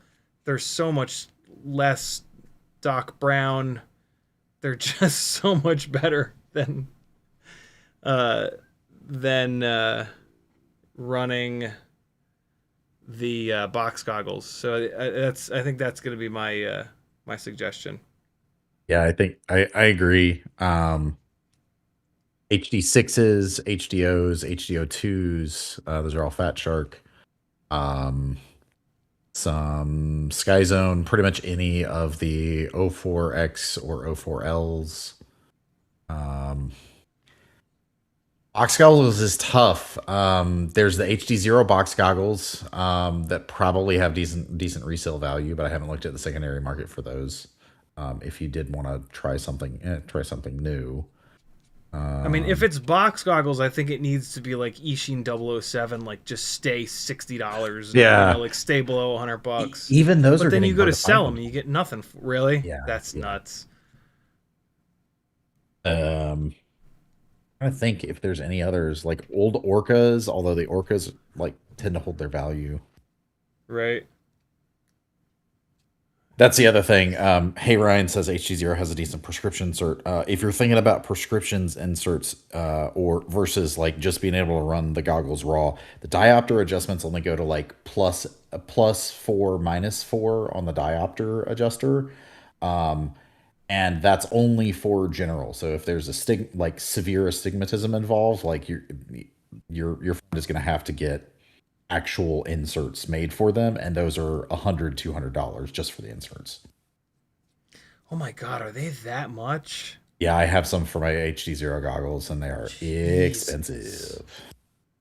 Well, I didn't realize they were that much. I mean, that's rough because that money's gone. Like they won't be able to find somebody else with the same prescription. Jesus. Yeah, so I would say look for, because it sounds like you're going to do some of this searching for them. Look and see what's available in the used analog goggle market, and then look at those goggles and ask your friend what his prescription is, and then look at what the range is on the adjustment of those different goggles. Maybe there's one that gives a little bit more range. Just, ask your friend what his prescription is, and then you'll know what the target is, and see if you can find one with, you know what I mean? Where you don't have to shell out that $100+. All right, motors are swapped. Hopefully they're going to spin the right direction. They should. Yeah. I left the props on them on purpose. I just found the receipt for mine. They were $153 for my lens inserts from VR Lens Lab, who does do good work. Well worth it. But wow. For which goggles? The HD0 goggles is what I bought those for, yeah. All right, I'm going to put a half-dead battery on here just to see if these motors spin the right direction. So we're back to the Tinywhoop Moon Traveler murders. 0702 32,000. God damn it. Nope, not spinning in the right direction. Let's hook it up to Betaflight and fix it. Come on. Go, go, go. Angry Meow says, Ciotti, I know you tested the Air 75 BNFs. Would you recommend the freestyle or the race version? Always get the higher KV, because then you can just turn it down in none of them ever have enough power other than like the super hardcore race ones, but B, you can always just turn them down in Betaflight. So yeah, I think the race is usually the higher KV. One of these motors is clicking like a like a son of a bitch. One of these motors is beat. It'll be fine. Oh man, this is not reversing the motors. God damn it. Motors 1 and 4 are spinning backwards, so I need to do it in the ESC configurator. Connect. Is that on the firmware with the bug that doesn't do the swapping, reversing correctly? But of course, I can't think reverse. Easy. Right. Thank God it's so quick and easy to fix. It's true. Very true. Kirk says, And say again. Go ahead. Go ahead. Oh, it's angry because the transmitter's still on. And technically this is the right way to do it, because when you do it here, it's yeah, this is the better way to do it. Configured on the ESC itself rather than in Betaflight config. So if you blow away Betaflight, like you do a firmware upgrade or you reset it, then you have to redo the motor mapping. That's it. Sorry, the motor directions. And potentially motor mapping, because that's the other thing that it does. Right. You have to do that anyway. All right. Let's see. Come on. I turn the transmitter off. Come back on transmitter. Come on. There's the LRS. All right. Let's see. Come on. What? Why? D-shot telemetry. What? Oh, come on now. Don't be a jerk. Be cool, quad. Hey. There we go. All right, we're good. So, motors are swapped. The propellers are still on. Oh, are you kidding me? None of these batteries are all the way done? Oh, that's fine. We got the 300 mAh battery. 300 mAh first. We're going to come here, and we're going to go Tinywhoop 0702 32,000. And I don't know the RPMs here yet. We're going to do that last. We're going to do the 300 mAh battery first. Here it is. That'll give those 260s a little bit of time to finish. Here we go. 300 mAh on. These motors are called Moon Travelers. Kirk says, Ciotti, my 2G Ford bounces when I arm. What setting can I adjust to keep it from bunny hopping? Nothing. The quad is confused. It's meant to fly, and when it's on the ground, it doesn't understand what the ground is.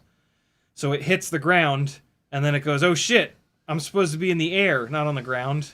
And it spikes the motors up for a second, and then the motors come down, but then it hits the ground again, and it goes, oh shit, I'm supposed to be up in the air, and it just keeps doing that over and over and over again. 54,912. So less RPM, just like I said. 54,912 versus when we ran the 300 mAh battery on the other motors, it was 56,387. Not that different, but watch this difference in runtime.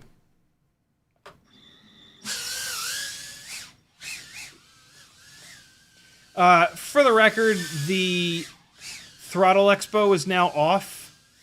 I'm not going to spend time dialing that in because I fly differently when I do that. I'm trying to fly the same way, which is just to fly around, not just like limp it around. If I just limp it around to set that number, there's going to be too much runtime on that battery. You can FPV with a Pro 4 box goggles that I hadn't thought about. At Ciotti, hey, I landed on my box goggles tonight while I was flying. Nice. You got a little landing pad right on your face. Yep. What was that about? It was caught on a cable. There's the doggo. There he is. You said moon travelers earlier, and you remember moon shoes from like the 80s or the early 90s? Yeah, with those little bungee cords on them. Yeah, it made you like jump. You spent like 20 seconds in them, and you were like, "F this." Yeah, I never got to try them, but I remember them. I remember other people having them. There was a And I reason remember why the I never saw commercials anybody. too. Yes, the commercials stick with you. Watching Nickelodeon. Fucking Nickelodeon. Hell yeah. Woo! Yeah, so these make less power. It is absolutely noticeable. But they are softer in the middle. So like once I get used to these, I will benefit from more throttle resolution. But the big benefit you're going to... Whoa, what's happening here? Okay, are you guys losing video too? Yeah, you got a bad PTX. Wowee. I'm trying my best to fly through it. So that's on the quad side. That's not great. But now it's fine. Nope. Less than fine. I got nothing. I'm flying blind. Is that a Gyro? Is that 2G4? This is a 2G4 that's been around a long time, so... time to give him a 21 gun salute burial? Yeah, it might have... Oh, doggy! The UFL plug looks fine. It is very much glued down. Dan brings up an interesting point. The bouncing on arm. If it's just arm and you haven't given it any throttle, you might see if you can drop your idle percentage if you're using static idle. In other words, if you haven't enabled dynamic idle, drop that down some.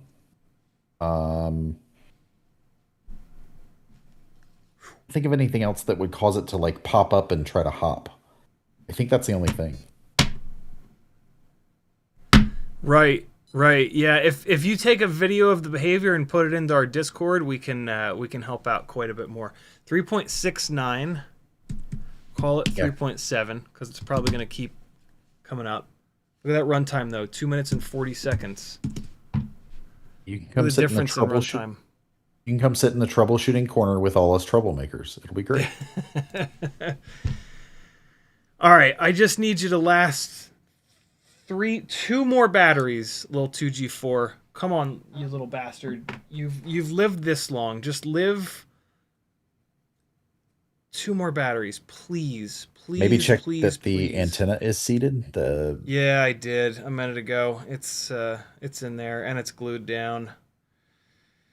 Oh no.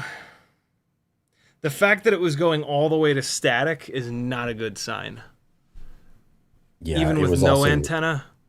It was also rolling inside your stuff same too. room. Yeah. In the same room as you, even with no antenna, you'll get half decent signal. So I'm just taking what I'm doing here is I'm just taking a plastic is a spudger. That's what it's called, and I'm just pushing down on the chips. I don't know which is the VTX chip, but if you just come in and push down all over the place, a lot of times what'll die is like the legs of one of the chips will stop getting proper contact. Let's see. That might have completely screwed this testing, but hope not. Here we go. Not looking great, but let's see.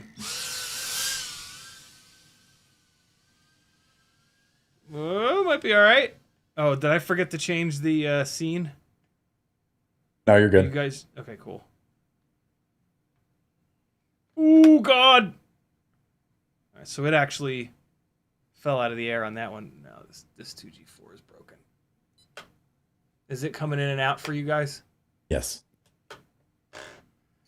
Oh, no. Come on, just come back for like long enough for me to get it down the stairs, you bastard.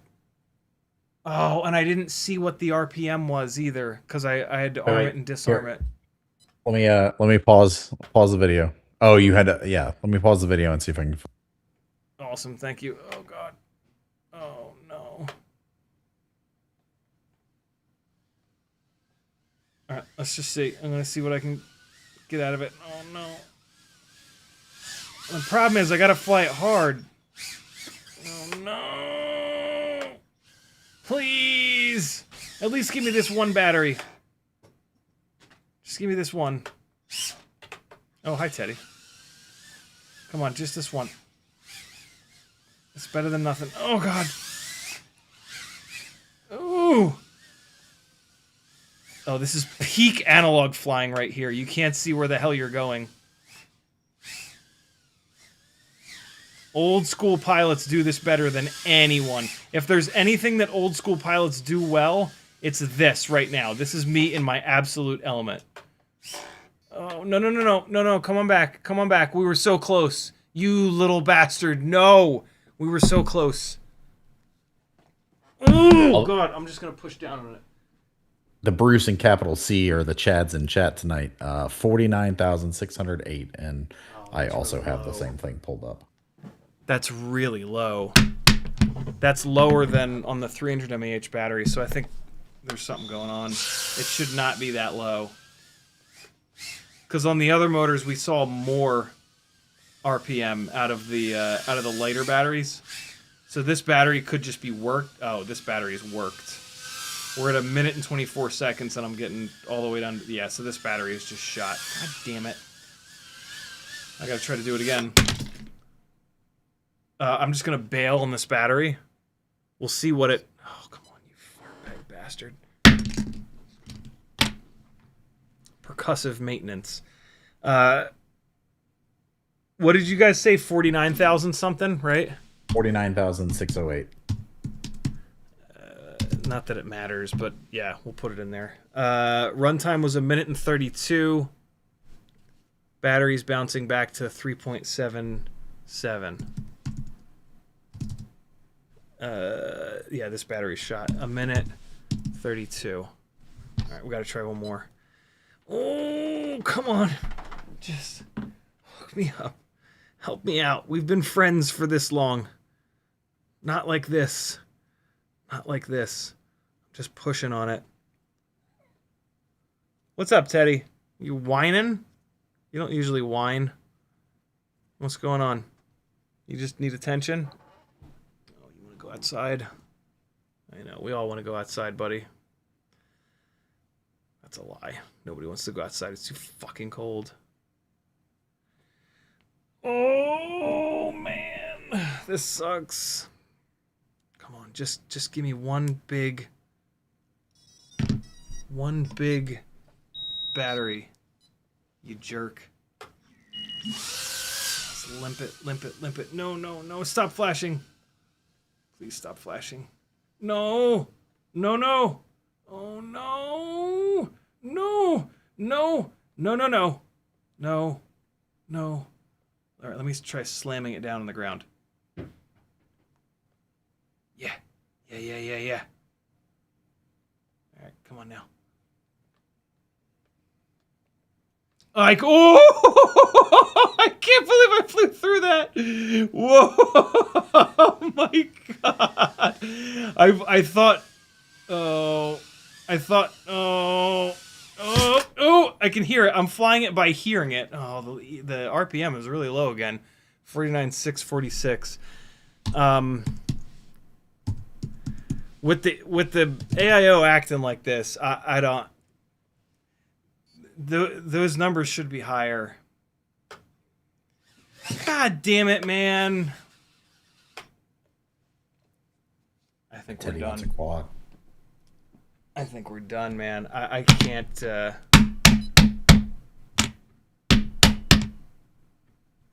There's the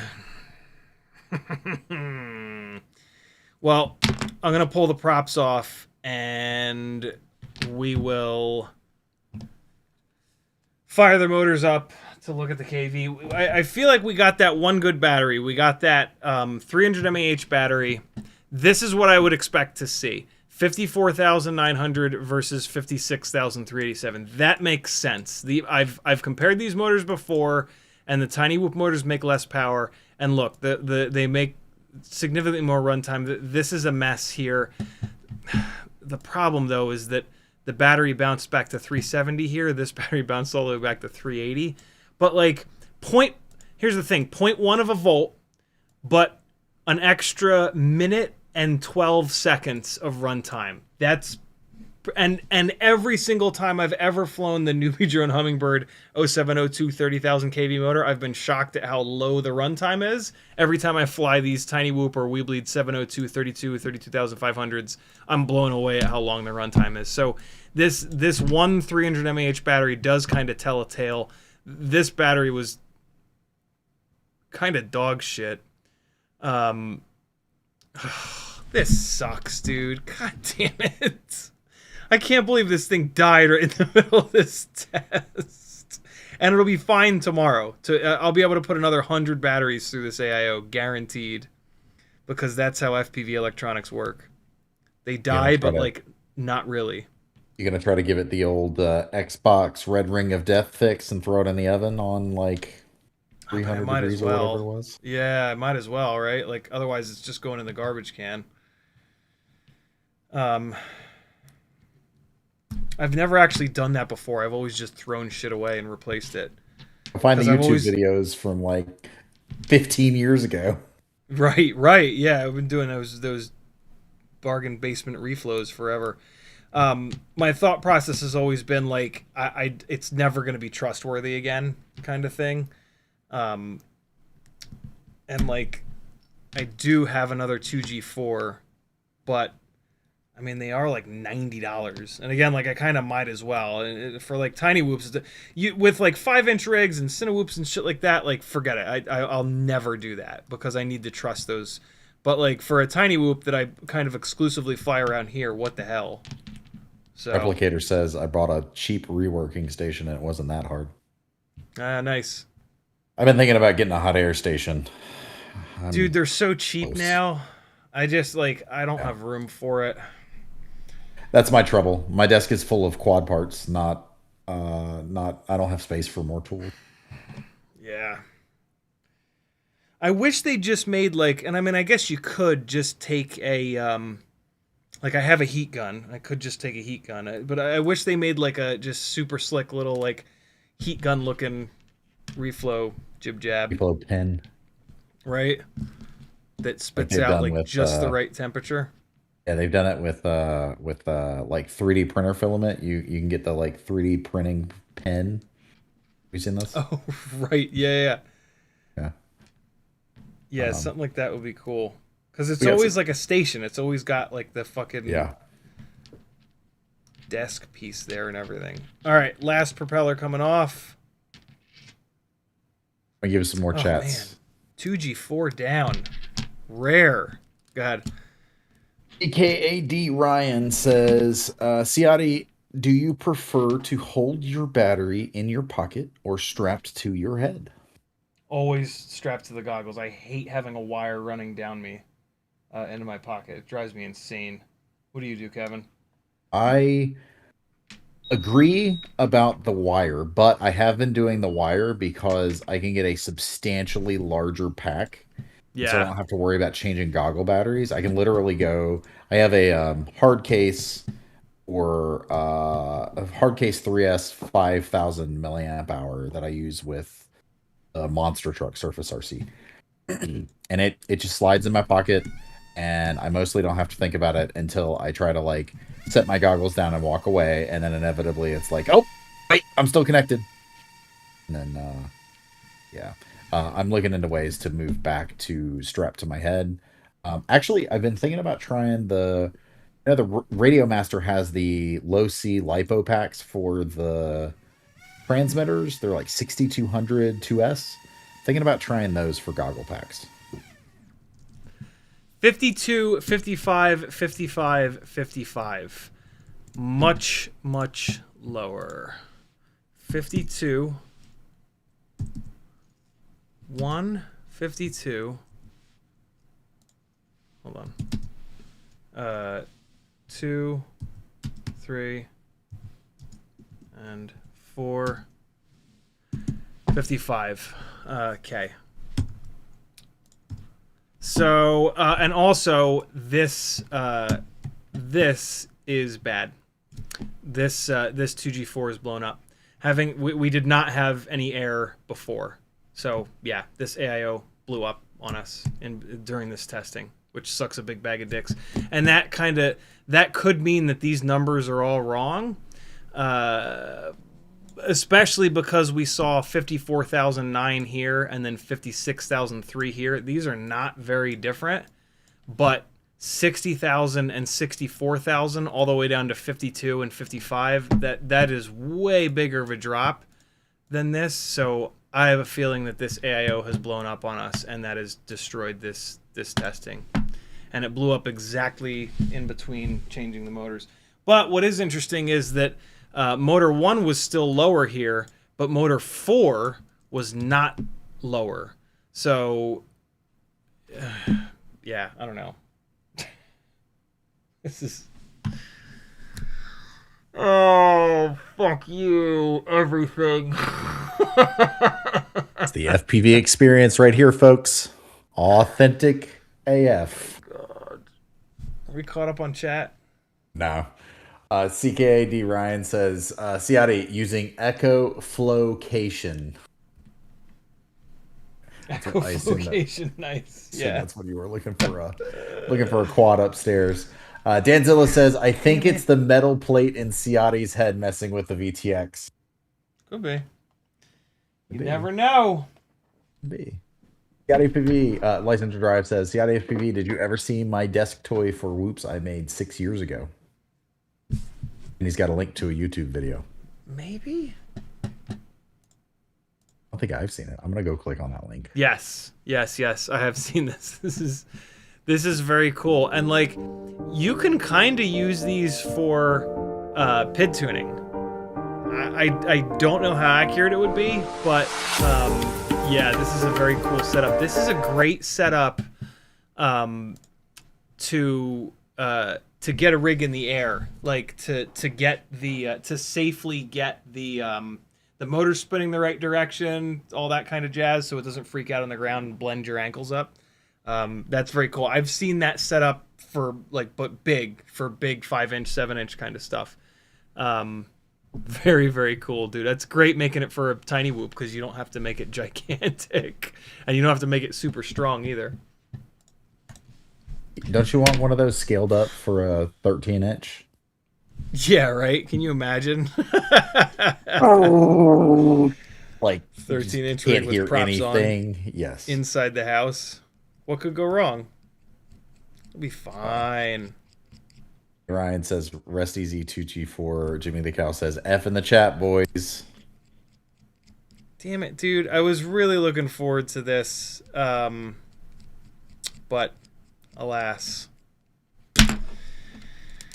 There's only so much abuse that you can put through even the most durable stuff before it eats shit.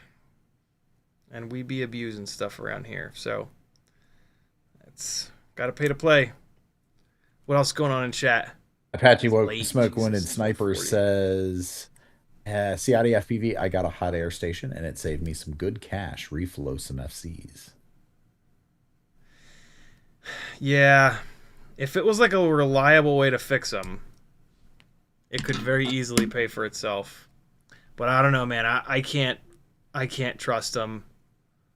Because because you're now dumping a whole shitload of heat back into that thing, right? And so even if you fix the one problem, what if another chip moves around, right? You're getting all of the solder hot on there again. And so fraction of a millimeter that one of those itty bitty little capacitors could potentially just like move a little bit, right? And like not only are you getting it hot, but you're blowing air on it.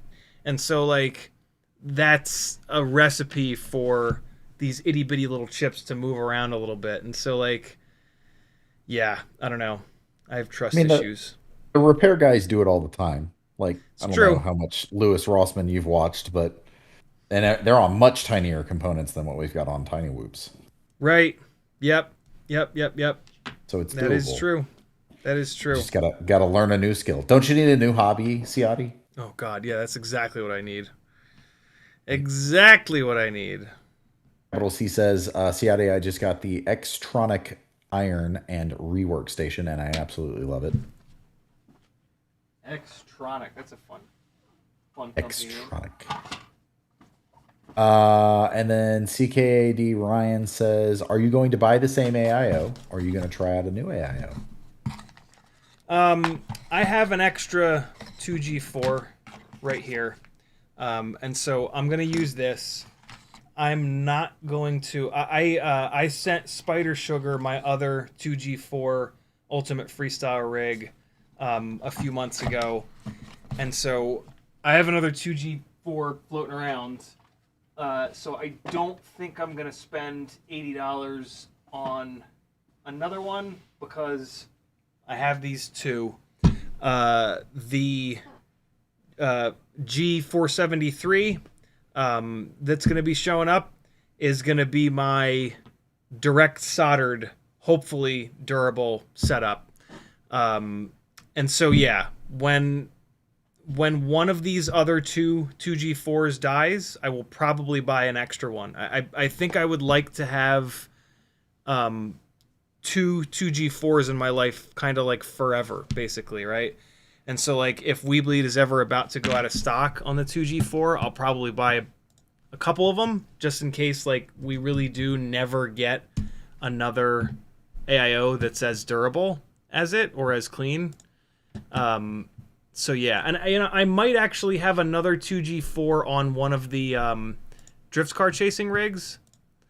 So, but yeah, I want to make sure that I have a couple of 2G4s like sort of forever. But I'm not just gonna run. So he's got 20 in stock, which is a lot, but not that many. Fucking $80.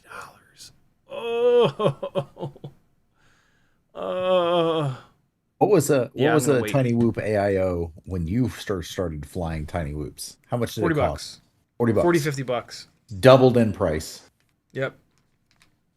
Yeah, I think my first Mob 6 AI replacement AIO,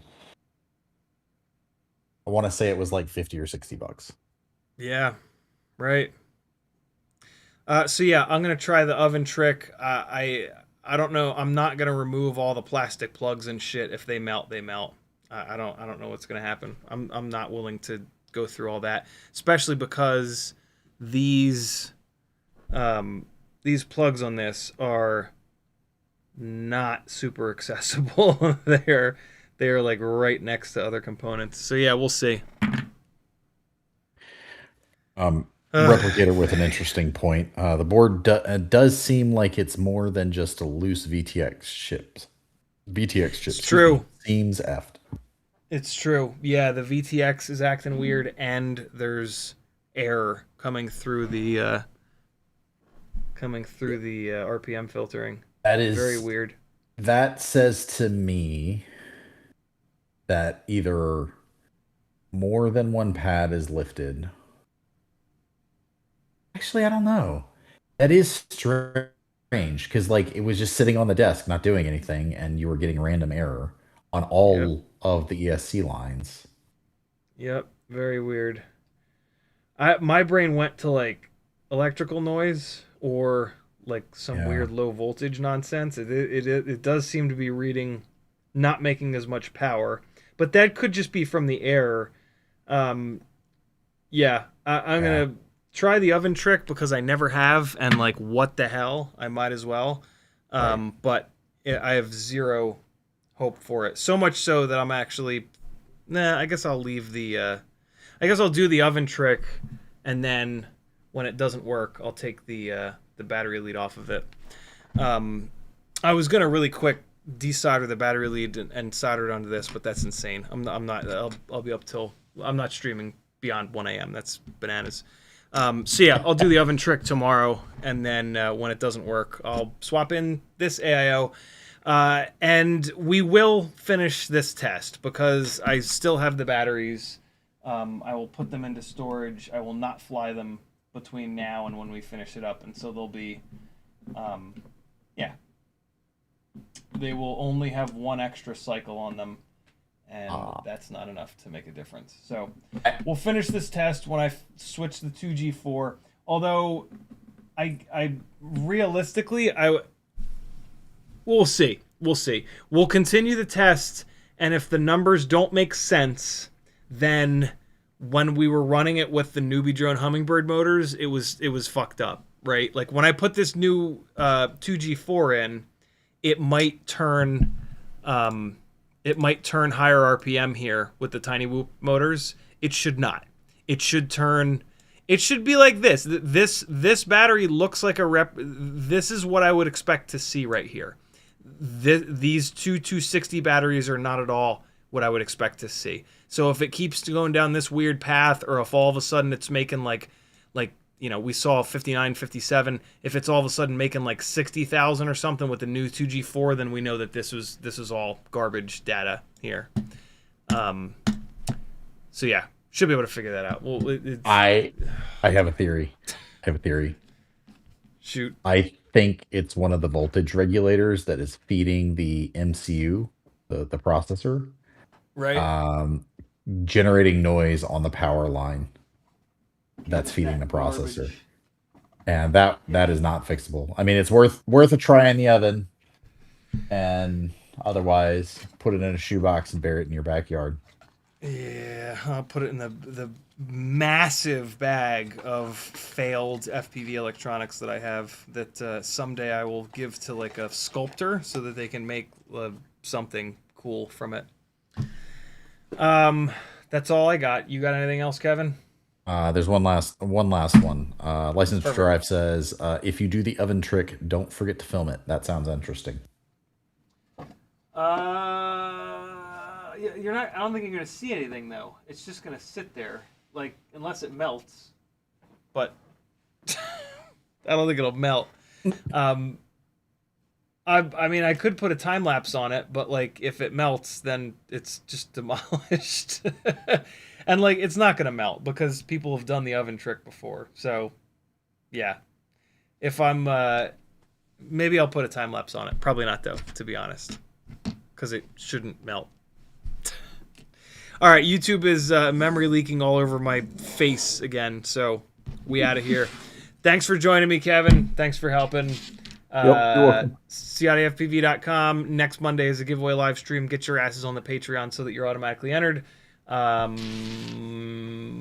one out for this 2G4, homies. Be good, people. I'll see you guys on Whoop Wednesday. What did I say we were going to do Whoop Wednesday? Wasn't there a plan? Was there a plan? I thought there was I'm sure you'll think of it between now and then. It was the hover point stuff with the X14 build. Get this thing put back together, and we'll start playing around with that. Cool. See you guys Wednesday. Stay dry, friendos, and warm. Bye.